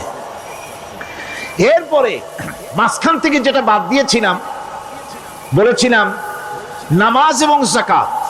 আমি যাকাতটা কালকে আগে নিয়ে এসেছিলাম, নামাজটা ছিল আগে। সেই নামাজটা যেহেতু আলাদা একটা বিষয় হবে, আর যাকাতটা সদকার সাথে সামঞ্জস্য আছে, সেই জন্য যাকাত আর সাদাকার কথাটা একসঙ্গে মিলাই বলেছিলাম। এখন শুরু করছি নামাজ। সালাত, সালাত এর আবিধানিক অর্থ হচ্ছে কোন জিনিসের দিকে মুখ ফিরানো।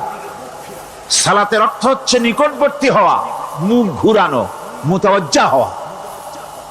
ওই যে হযরত ইব্রাহিম আলাইহিস সালাম বলেছিলেন, ইন্নী ওয়াজ্জাহতু ওয়াজহিয়া লিল্লাযী ফাতারাস সামাওয়াতি ওয়াল আরদ। জানেন আপনারা? পড়েন, ইন্নী ওয়াজ্জাহতু ওয়াজহিয়া লিল্লাযী ফাতারাস সামাওয়াতি ওয়াল আরদা হানিফা ওয়া মা আনা মিনাল মুশরিকিন। নিশ্চয় আমার মুখ ঘুরায় দিলাম কার দিকে? যিনি আকাশ এবং জমিনের স্রষ্টা, সব কিছুর মালিক যিনি, তার দিকে আমি মুতাওয়াজ্জা হলাম। নামাজের অর্থই হচ্ছে মুতাওয়াজ্জা হওয়া, মুখ ঘুরিয়ে দেওয়া, চেহারা ঘুরিয়ে দেওয়া। আর নামাজের আরেক অর্থ হচ্ছে নিকটবর্তী থেকে আরো নিকটবর্তী হওয়া। আমরা কি নিকটবর্তী হতে চাই? না বুঝলে কবেন কি? নিকটবর্তী হইতে চাই কার? আল্লাহ। আমরা কি আল্লাহর নিকটবর্তী হতে চাই?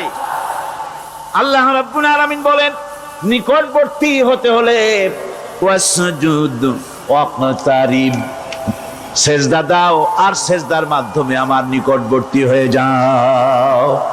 সেজদা দিলেই আল্লাহর নিকটবর্তী হওয়া যায়। কোন সুবহানাল্লাহ। সাহাবী, আল্লাহ নবীর সাহাবী প্রশ্ন করেছেন, নবীজি বান্দা কখন আল্লাহর নিকটবর্তী হয়ে যায়? নবীজি বলেছেন, বান্দা যখন সেজদা দেয় তখন আল্লাহর বান্দার মাঝে কোনো হিজাব থাকে না, একদম আল্লাহ পাকের নিকটবর্তী হয়ে যায় বান্দা যখন সেজদায় পড়ে যায়। সুতরাং নামাজ হচ্ছে নিকটবর্তী হওয়া, সালাত এটা হচ্ছে নিকটবর্তী হওয়া। নামাজ ফরজ হওয়ার কারণ হচ্ছে এই যে মানুষ আল্লাহর বান্দা বা গোলাম হিসেবে সৃষ্টি হয়েছে, তাই একমুখী হয়ে রবের বন্দিগি করা এটা হচ্ছে তার স্বাভাবিক একটা প্রকৃতি। আল্লাহ রাব্বুল আলামিন এই প্রকৃতির দাবি মিটাবার জন্যই নামাজের ব্যবস্থা করেছেন। মানুষের ফিতরত, মানুষের নেচার, মানুষের ফিতরত হচ্ছে এই যে কারো না কারো কাছে মাথা নত করা, হাত জোড় করা, মাথা নত করা, সার্বভৌমত্বের মালিক কাউকে মনে করা। হাত জোড় করতে হলে, মাথা নত করতে হলে সার্বভৌমত্বের মালিক হিসেবে কাউকে গ্রহণ করতে হলে আল্লাহর বিকল্প কেউ আছে নাকি? ইসলামের মূল দাওয়াতটা হলো ফিতরাত অনুযায়ী দাওয়াত দেওয়া হয়েছে, মানুষ যেন মাথা নত করে গোলামি করে। এজন্য আল্লাহ রাব্বুল আলামিন বলেছেন যে আমি মানুষ এবং জিনকে সৃষ্টি করেছি, তার কারণটাই হলো মা খালাকতুল জিন্না ওয়াল ইনসা ইল্লা লিয়াবুদুন। মানুষ আর জিন জাতিকে সৃষ্টি করা হয়েছে ইবাদতের জন্য, গোলামির জন্য। ইবাদত আর গোলামি এটাই করতে হবে, গোলামি করতে হবে, দাসত্ব করতে হবে। আর এই দাসত্ব আল্লাহর আনুগত্যই গোলামির দাওয়াত দিয়েছেন দুনিয়ার সব নবীরা। কোন নবী বলেন নাই যে আমার গোলামি করো, কেউ বলেছেন? বলেন জোরে, কেউ বলেছেন? আল্লাহ পাক বলেন ওয়ালাকাদ বা'আসনা ফি কুল্লি উম্মাতির রাসূলা আন ইবুদুল্লাহা ওয়াজতানিবুত তাগুত। প্রত্যেক জাতির জন্য আমি রাসূল প্রেরণ করেছি, তারা মানুষকে দাওয়াত দিয়েছেন এই কথা বলে যে এক আল্লাহর গোলামি করো, তিনি ছাড়া কোনো ইলাহ নাই, আইনদাতা নাই, বিধানদাতা নাই, তার গোলামি, তার সামনে মাথা নত করে দাও। আর প্রত্যেক নবীর যুগেই নামাজ রোজা শরীয়তের মধ্যে ছিল। নামাজ রোজা কম বেশি প্রত্যেক নবীর জামানায় আল্লাহ পাক এটাকে বাধ্যতামূলক করেছিলেন। নামাজ রোজা যাকাত সব নবীদের জন্য বাধ্যতামূলক ছিল, তার উম্মতের জন্য বাধ্যতামূলক ছিল। নামাজ হচ্ছে তাওহীদের অবশ্যম্ভাবী এক বহির্প্রকাশ।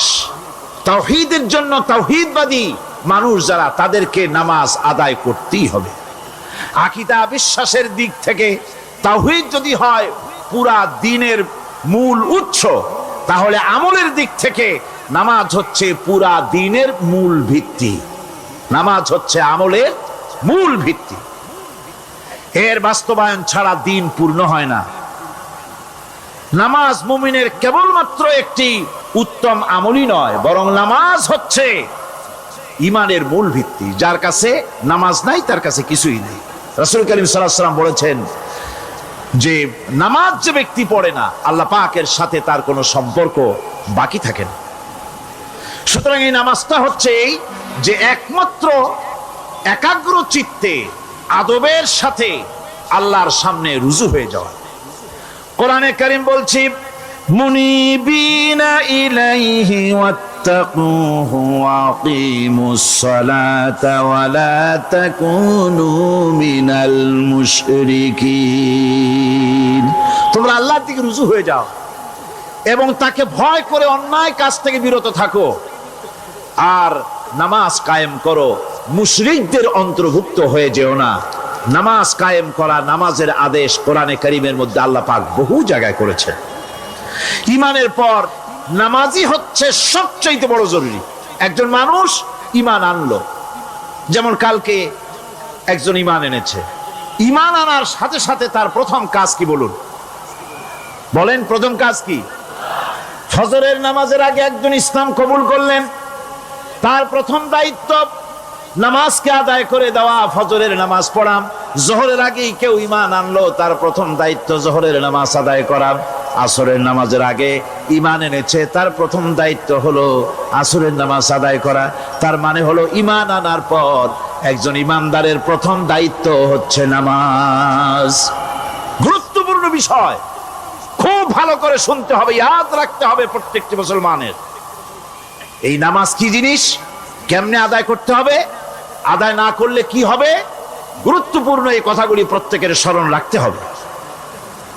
হযরত মূসা আলাইহিস সালামকে আল্লাহ রাব্বুল আলামিন ওহী প্রদান করলেন। যেদিন ওহী দিলেন, ওহী দিয়ে সেই মুহূর্তে আল্লাহ পাক তাকে শোনালেন, ইন্নানি আনাল্লাহ লা ইলাহা ইল্লা আনা ফা'বুদনি ওয়া আকিমিস সালাতা লিযিকরি। নিশ্চয়ই আমি আল্লাহ, আমি ছাড়া কোনো ইলাহ নাই, আমার গোলামি করো, আমার দাসত্ব করো, আর আমার শরণার্থে নামাজ কায়েম করো। নামাজ নামাজ। নামাজ কায়েম করতে হবে, এটাই হচ্ছে ইমানের সবচেয়ে বড় দাবি। অন্যত্র আল্লাহ পাক বলছেন, কুল ইন্না হুদাল্লাহি হুয়াল হুদা ওয়া উমিরনা লিনুসলিমা লিরাব্বিল আলামিন। হে নবী বলুন, প্রকৃতপক্ষে আল্লাহর হেদায়েত হচ্ছে সঠিক হেদায়েত। সত্যিকারের হেদায়েত কার হেদায়েত? আল্লাহ পাকের হেদায়েত। এবং তার পক্ষ থেকে নির্দেশ করা হয়েছে যে সারা জাহানের মালিকের সামনে মাথা নত করে দাও। মাথা নত করবেন কার কাছে? আল্লাহ পাকের কাছে।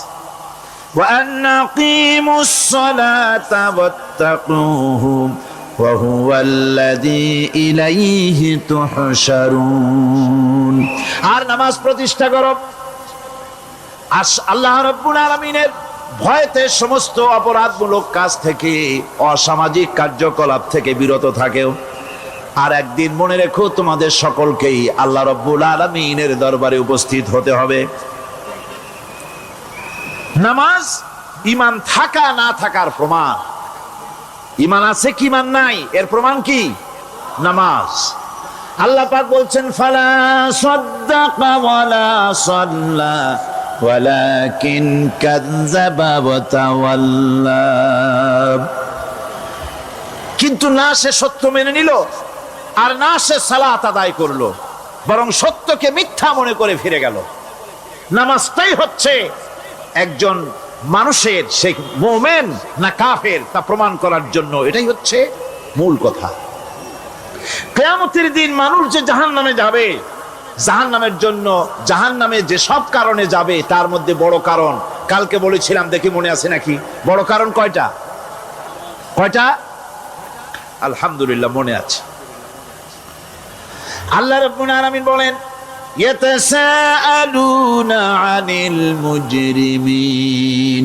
কিয়ামতের দিন অপরাধীদেরকে জিজ্ঞেস করা হবে, মা সালাকাকুম ফি সাকার, জাহান্নামে কেন আসছো?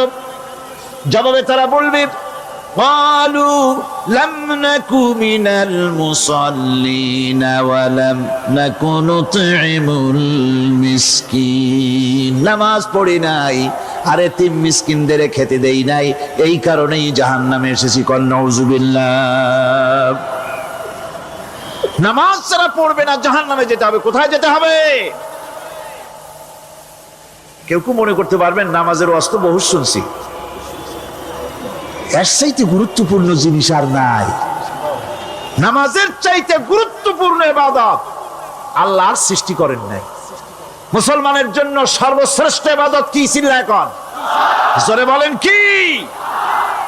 এই নামাজ আকসার মানুষের নামাজ হয় না। যারা আমরা নামাজ পড়ি, বহু লোকের নামাজ পড়ে ঠিক, কিন্তু নামাজ আদায় হয় না। আমি সে কথা বলবো সামনের দিকে, প্রাণ খুলে শুনবেন, কাজে লাগবে ইনশাআল্লাহ। কোন ইনশাআল্লাহ? আকীদাগত দিক থেকে ঈমান হলো তাওহীদের স্বীকৃতি, আর আমলের দিক থেকে নামাজ হচ্ছে তাওহীদের বহিঃপ্রকাশ। আপনি মুসলমান তা প্রমাণ হবে নামাজ দিয়ে। নামাজহীন ঈমানের দাবি মূল্যহীন। যার নামাজ নাই তার ঈমানের দাবি করার কোনো মূল্যই নেই। অনেক এরকম কথা বলে, হুজুর আমি মানুষটা নিতান্ত খারাপ না, যাই মনে করেন, গ্রামে রাস্তা বানাইছি, ব্রিজ করে দিয়েছি, কালভার্ট করেছি, এতিম মিসকিনরে তাও মাঝে মধ্যে খাবার দেই। নামাজ হচ্ছে ইসলামের গণ্ডির মধ্যে প্রবেশের প্রমাণ। কোরআনে কারীম বলছে, ফাইন তাবু ওয়া আকামুস সালাতা ওয়া আতাউজ যাকাতা ফাইখওয়ানুকুম ফিদ্দীন। সূরা তওবা এসেছে, তারা যদি তওবা করে আর নামাজ কায়েম করে, যাকাত যদি আদায় করে, তাহলে এখন তোমাদের সে দ্বীনি ভাই। এখন ভাই হয়ে গেল। একটু আগে ছিল কাফের মুশরিক, এখন তোমার দ্বীনি ভাই। দ্বীনের গণ্ডির মধ্যে প্রবেশ করা, কলেমা পড়ার সাথে সাথেই নামাজ। নামাজ হচ্ছে দ্বীনের প্রধান গেট, দ্বীনের প্রধান তোরণ। দ্বীনের মধ্যে প্রবেশ করার জন্য এই গেট দিয়ে প্রবেশ করতে হবে। সুতরাং এই নামাজের এতই গুরুত্ব দেওয়া হয়েছে। ইসলাম যদি ক্ষমতায় আসে, আল্লাহ যেন এনে দেন, জোরে কোন আমিন।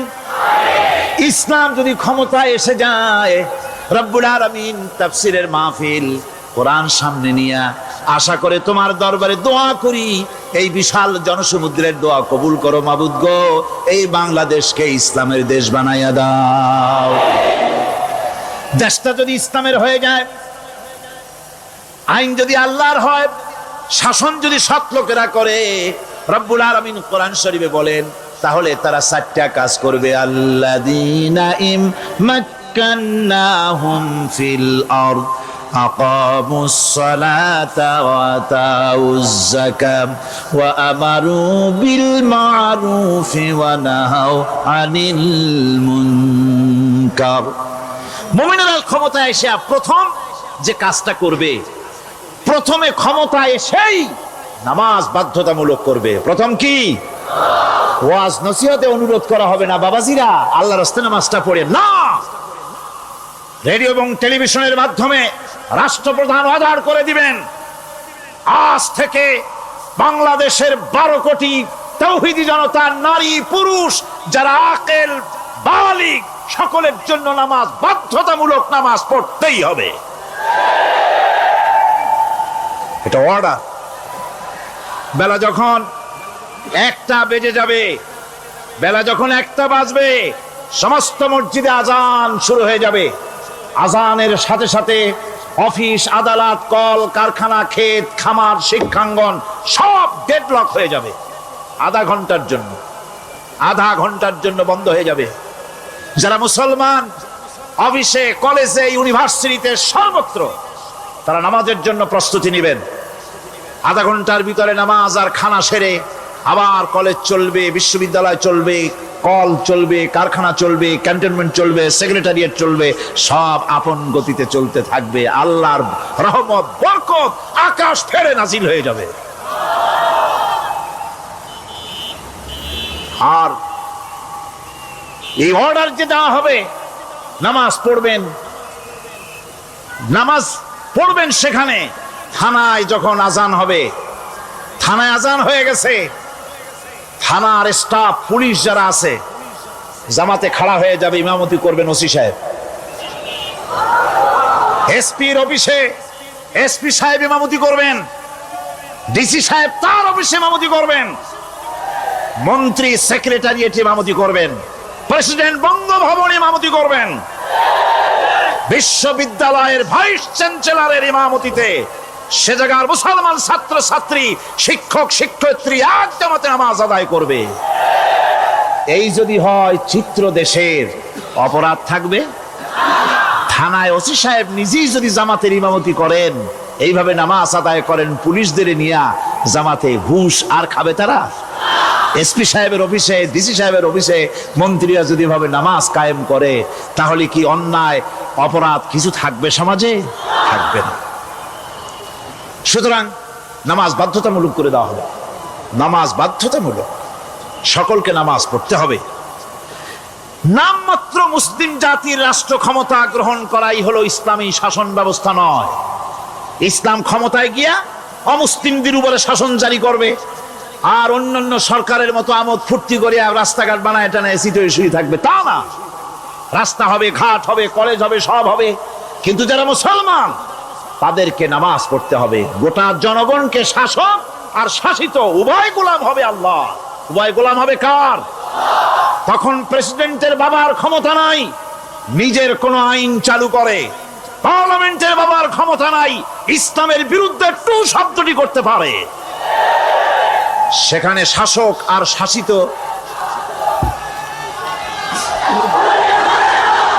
শাসক আর শাসিত হয়ে যাবে একজন এক হুকুমদাতার গোলাম। সেই হুকুমদাতাকে ইনিল হুকুমু ইল্লা লিল্লাহ আলা লাহুল খালকু ওয়াল আমর। প্রেসিডেন্ট থেকে শুরু করে শাসক আর শাসিত সব আইন মানবে ওই আল্লাহ রব্বুল আলামিনের, যিনি এই তামাম জাহান সৃষ্টি করেছেন। সৃষ্টি যার আইন চলবে সেই আল্লাহ রব্বুল আলামিনের, এবং তার আইনের সার্বিক অনুসরণ করে চলতে হবে সকলকে। এক কথায় ইসলামী সরকারের সমস্ত ক্ষমতা ব্যয় হবে নামাজ কায়েম করা আর যাকাত আদায় করার ব্যাপারে।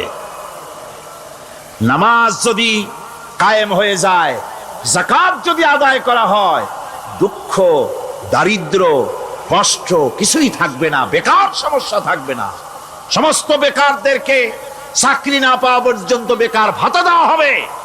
বুড়ো মানুষেরা যখন বুড়ো হয়ে যায়, ছেলের কাছে আদর নাই, বউর কাছে কদর নাই, আর ছেলে বউ বদদোয়া করতে থাকে, বুড়ারা মরে না কেন? আছে না আমাদের সমাজ? ইসলামী সরকার এলে পরে এই বৃদ্ধ মানুষদের ব্যবস্থা করা হবে।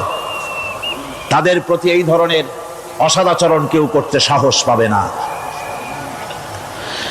সুতরাং নামাজ প্রতিষ্ঠা এবং যাকাত আদায় হলেই সমাজের অন্যায় অবিচার যা আছে তার 12 আনাই বিলুপ্ত হয়ে যাবে। কল আলহামদুলিল্লাহ। তখন চাকরিতে প্রমোশন হবে নামাজের ভিত্তিতে। এখন প্রমোশন হয় কে কত ঘুষ খাইতে পারে, কে কত সরকারের দালালি করে বিবেকের বিরুদ্ধে বিরোধী দলকে বেশি করে পেটাতে পারে, এর উপরে ভিত্তি করে প্রমোশন হয়। ইসলামী সরকার যখন আসবে, ইসলামী সরকার যখন প্রতিষ্ঠিত হয়ে যাবে, তখন চাকরির প্রমোশন নির্ভর করবে তার সুন্দর চরিত্র আর নামাজের পাবন্দির উপরে ভিত্তি করে। সমাজে দুঃখ দুর্দশা থাকবে, যেরকম থাকবে থাকবে। আমার ভাইয়েরা, নামাজ হচ্ছে আল্লাহ রাব্বুল আলামিনের সাহায্য লাভের একমাত্র মাধ্যম। আল্লাহর কাছে যদি সাহায্য পেতে চাই তাহলে নামাজ লাগবে। লাগবে কি কোন? وَلَقَدْ أَخَذَ اللَّهُ مِيثَاقَ بَنِي إِسْرَائِيلَ وَبَعَثْنَا مِنْهُمُ 12 نَقِيًّا وَقَالَ اللَّهُ إِنِّي مَعَكُمْ لَئِنْ أَقَمْتُمُ الصَّلَاةَ। আল্লাহ পাক বলেন, বনি ইসরাইলদের নিকট আমি ওয়াদা নিয়েছিলাম, তোমরা যদি মানুষদেরকে অসামাজিক কার্যকলাপ থেকে যদি তোমরা ফিরাইতে পারো, মানুষদেরকে অসামাজিক কার্যকলাপ থেকে তোমরা ফিরাবে। 12টা গোত্রের জন্য 12 জন নকিব নির্দিষ্ট করে দেওয়া হলো, তাদের দায়িত্ব দেওয়া হলো। মানুষদেরকে, সমাজের লোকদেরকে অন্যায় কাজ থেকে তারা ফিরাবে, ভালো ভালো কাজ করার জন্য তাদেরকে আদেশ করবে, অসামাজিক অধর্মীয় কাজ থেকে বাঁচাবার চেষ্টা করবে। এইটা যদি তোমরা করো তাহলে আমি তোমাদের সাথে আছি। শর্ত হলো একটা, তোমাদেরকে নামাজ কায়েম করতে হবে। নামাজ যদি কায়েম করো, আমার মদদ তোমাদের জন্য অবধারিত হবে। নামাজ প্রতিষ্ঠা করলেই আল্লাহর সাহায্য লাভ করা যায় জীবনের সকল ক্ষেত্রে। নামাজ হচ্ছে অপকর্মের প্রতিবন্ধক। নামাজ পড়লে অন্যায় কাজ থেকে বাঁচার পর, অন্যায় থেকে বাঁচাই কিসে? নামাজ। আল্লাহ রাব্বুল আলামিন বলেন, উতলু মা উহিয়া ইলাইকা মিনাল কিতাবি ওয়াকিমিস সালাম ইন্নাস সালাতা তানহা আনিল ফাহশাই ওয়াল মুনকার। হে নবী, এই কিতাব তেলাওয়াত করো যা তোমার প্রতি অবতীর্ণ করা হয়েছে, এই কিতাব তেলাওয়াত করো আর নামাজকে প্রতিষ্ঠা করো। নিঃসন্দেহে নামাজ মানুষকে পাপাচার থেকে বাঁচায়া দেয়। অশ্লীলতা, পাপাচার থেকে মানুষকে বাঁচায় কে? জোরে চিল্লায় কোন কে? নামাজ। এই নামাজ মানুষকে অন্যায় কাজ থেকে বাঁচায় দেয়। নামাজ যে মানুষকে অন্যায় কাজ থেকে বাঁচায়, কেমনে বাঁচায়? আমরা যে নামাজ পড়ি, এই নামাজে তো আমাদেরকে অন্যায় কাজ থেকে বাঁচাইতে পারে না। নামাজি বহুত মানুষ আছে অন্যায় করে, করে কিনা কোন? না করে না? করে।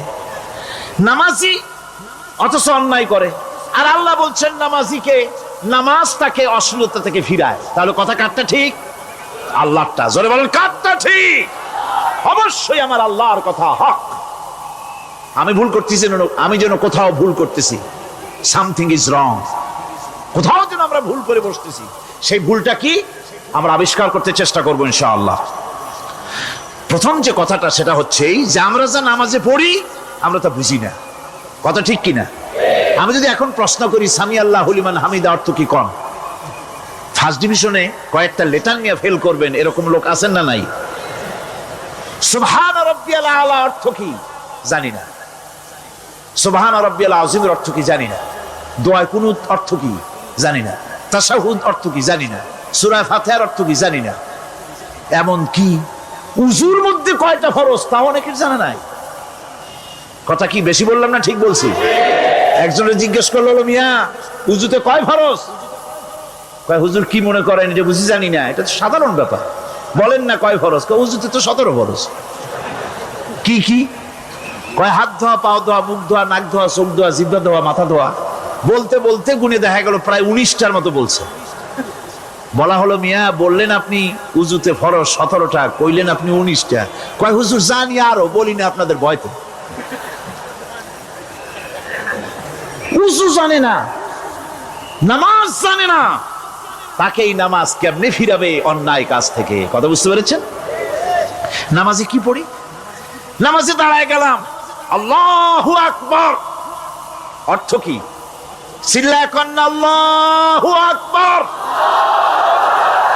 এরকম না, মুসলমানের মতো গলা ছেড়ে দিয়ে চিৎকার দিয়ে বলেন আল্লাহু আকবার। এই আল্লাহু আকবার, আল্লাহ সর্বশ্রেষ্ঠ, তার চাইতে বড় আর কেউ নাই। এই কথা দিনরাত 24 ঘন্টার ভিতরে শত শতবার বলি, একবার দুইবার না, শত শতবার বলি আল্লাহ সর্বশ্রেষ্ঠ। এই কথা বলার পরেও মনের মধ্যে অন্য কেউ বড় হয়, আল্লাহর বড়ত্ব যেভাবে মুখ দিয়া বলি ওইভাবে কার্যত পালন করি না। নামাজে আল্লাহু আকবার বললাম, এরপরে সানা পড়লাম, তারপরে সূরা ফাতিহা পড়লাম। সূরা ফাতিহার ভিতরে যে সমস্ত কথাগুলি বললাম সেই কথাগুলি বুঝি না, কি বলেছি তাও জানি না। এরপরে সুবহান রাব্বিয়াল আলা বলেছি, সুবহান রাব্বিয়াল আযীম বলেছি, সামি আল্লাহু লিমান হামিদা বলেছি, অর্থ কি জানি না।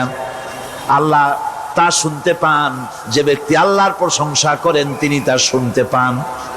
নামাজের মধ্যে আইডিয়া দেওয়া হচ্ছে, তুমি যে আল্লাহর জন্য নামাজ পড়তেছো, প্রশংসা করতেছো, এটা এমন নয় যে আল্লাহ পাক দেখছেন না বা শুনতেছেন না। তুমি যা বলতেছো, প্রশংসা করতেছো, আল্লাহ পাক তা শুনতে পাচ্ছেন। সামি আল্লাহু লিমান হামিদা, সুবহান রাব্বিয়াল আলা, আমি মহান সর্বশ্রেষ্ঠ আল্লাহ রাব্বুল আলামিনের পবিত্রতা ঘোষণা করছি, আমি তার প্রশংসা করছি।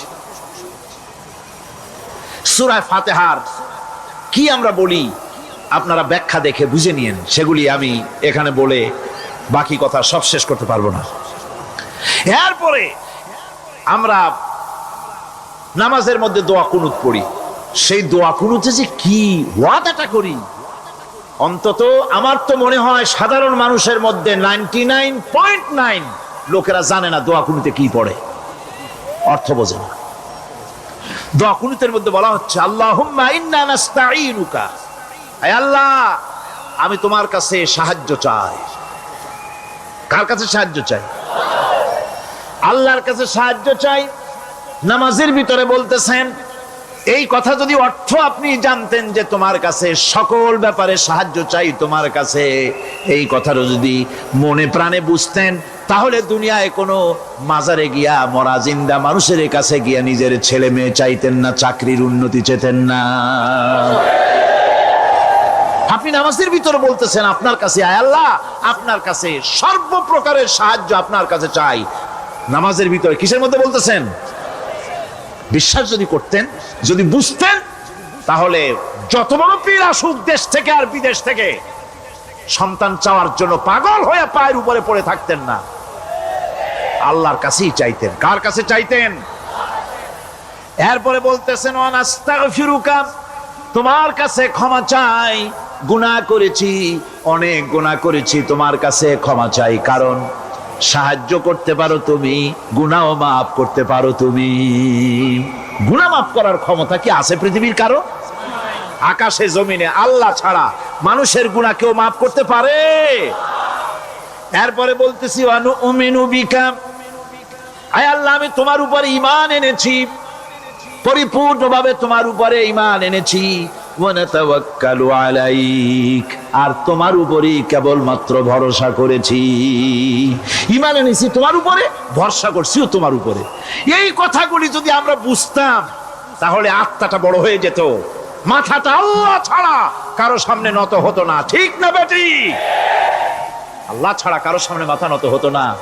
আল্লাহর উপরই ভরসা, তোমার উপর ভরসা করছি, তোমার উপরই ঈমান এনেছি। এরপরে বলছি ওয়ানুসনি আলাইকাল খায়র, সর্বপ্রকার কল্যাণের সাথে তোমার প্রশংসা করতেছি। ওয়ানাশকুরুকা, আর তোমার কৃতজ্ঞতা স্বীকার করছি, আমি তোমার শুকর আদায় করি, সর্ব ব্যাপারে তোমার শুকর আদায় করি। আর কি করি? ওয়ালা নাকফুরুকা, আমি কুফরি করি না, অকৃতজ্ঞ নই। আমি তোমার কৃতজ্ঞ বান্দা, আমি অকৃতজ্ঞ নই। একথা আপনি নামাজের মধ্যে বলেন, কিন্তু কৃতজ্ঞতা স্বীকার করেন না। আল্লাহ যে ছেলে দিয়েছে শুকর আদায় করেন না। আল্লাহ যে সুন্দরী বউ বা ভালো বউ দিয়েছেন শুকর আদায় করেন না। আল্লাহ সন্তান দিয়েছে শুকর আদায় করে না। আল্লাহ রাব্বুল আলামিন চাকরি দিয়েছেন, বাড়ি দিয়েছেন, জায়গা দিয়েছেন, জমিন দিয়েছেন, যৌবন দিয়েছেন, স্বাস্থ্য দিয়েছেন, শুকর আদায় করে না। আল্লাহ পাক বলেন, বান্দারে যে অবস্থায় থাকো শুকর আদায় করো। লা ইন শাকারতুম লাযীদান্নাকুম ওয়া লা ইন কাফারতুম ইন্না আযাবী লাশাদীদ। আমার নিয়ামতের শুকর যদি আদায় করো আমি বেশি করে বাড়ায় দেব, আর যদি শুকর আদায় না করো তাহলে মস্ত বড় শাস্তি রেখে দিয়েছি। সব ব্যাপারে শুকর আদায় করো, আমার নিয়ামতের শুকর আদায় করো। চোখ দিয়া দেখতে পাও, কও আলহামদুলিল্লাহ। মুখ দিয়া কথা বলতে পারো, কও আলহামদুলিল্লাহ।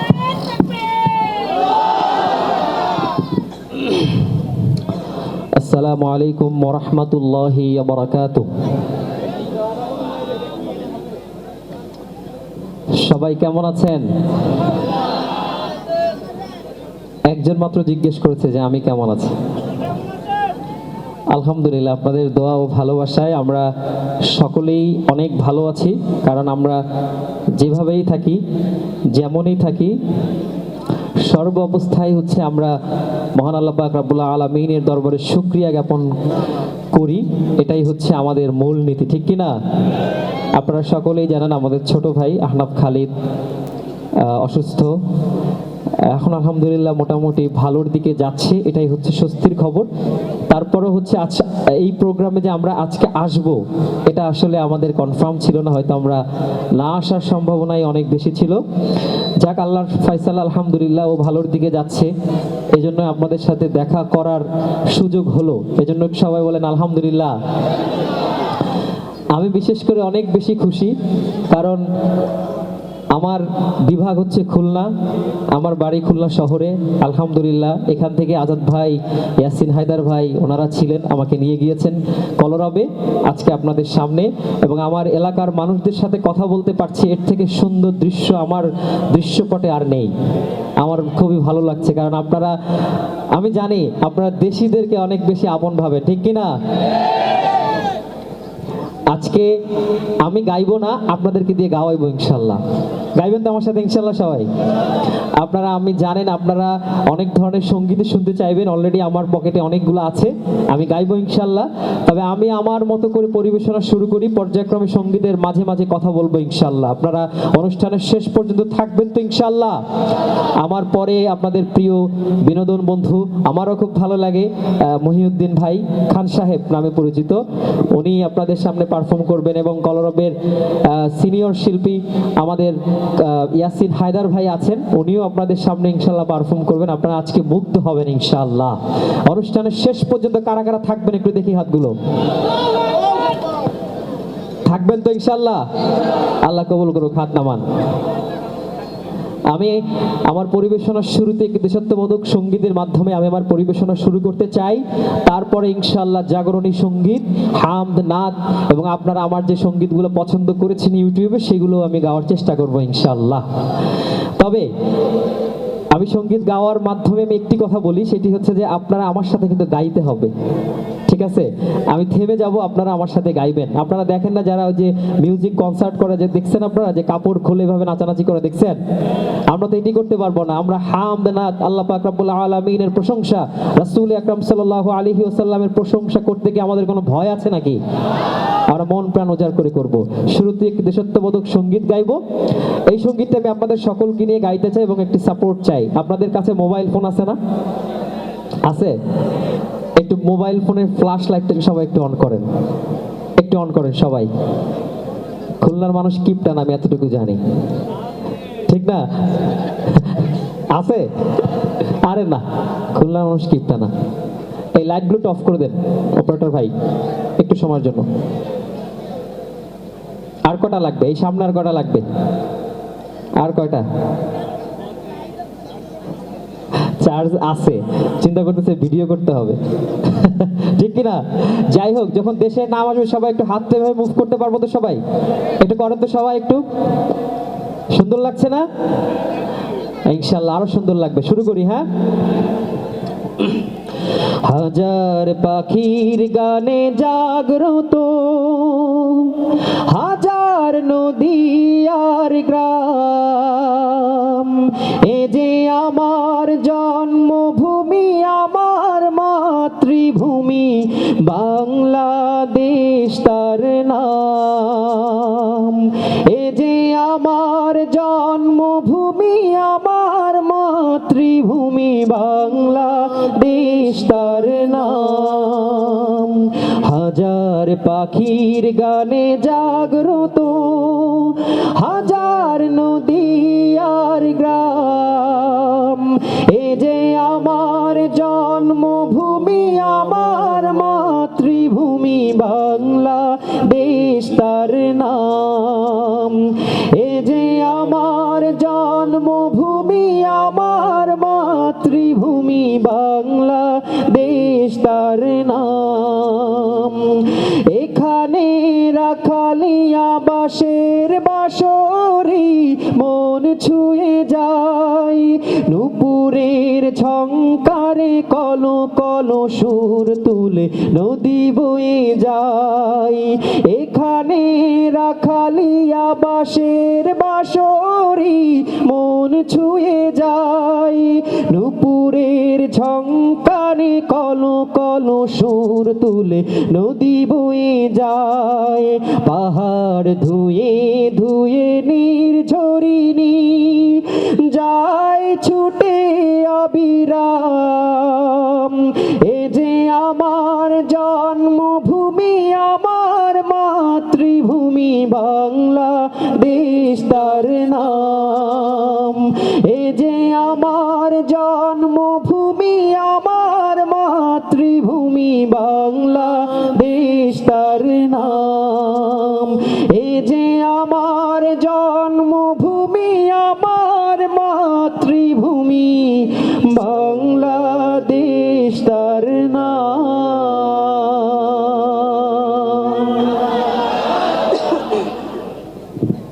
অনুষ্ঠান কি ভালো লাগছে আপনাদের? এই সঙ্গীতগুলো কি ভালো লাগছে? এই পর্যায়ে আপনারা কোন ধরনের সঙ্গীত শুনতে চান? আপনাদের কাছ থেকে শুনতে চাই। হামদ নাত নাকি জাগরণী? জাগরণীর আওয়াজ তো এত আস্তে হলে তো জাগরণ হবে না, ঠিক কিনা? জাগরণীর সঙ্গীত শুনতে হলে তো আপনাদের সেই জাগরণ থাকতে হবে। সেই জাগরণ কি আপনাদের মধ্যে আছে? না, আছে দিই তো জোর কম। 16 বছর আমরা প্রাণ খুদে কথা বলতে পারি নাই, ঠিক কিনা? এখন কি আপনাদের কোনো ভয় আছে? আর কোনো ভয় নাই ইনশাআল্লাহ। কারণ আপনাদের মাঝে কিন্তু এখন একটা অনেক বড় একটি শক্তি রয়েছে, সেটি হচ্ছে আপনাদের কাছে একটি মূল্যবান ভোট রয়েছে, ঠিক কিনা? আগে আমরা দেখতে পেয়েছি শাসক গোষ্ঠী যখনই ছিল আপনার আমার কোনো মূল্য ছিল না, কারণ আপনারা আমার ভোট দেওয়া লাগতো না, ঠিক কিনা? তারা এমনিতেই সিলেকশন এমপি হয়ে যেত। কিন্তু এখন কিন্তু ভোটে জিততে হলে আপনার আমার ভোট লাগবে, ঠিক কিনা? সুতরাং প্রিয় ভাইরা, আপনাদের কাছে যে ভোট রয়েছে, এই ভোটটি আপনারা তাকেই দিবেন যেই মানুষটি ইসলামের পক্ষে কথা বলবে, লাল সবুজের পক্ষে কথা বলবে, একমাত্র তাকেই আপনারা নির্বাচিত করবেন। পারবেন তো ইনশাআল্লাহ?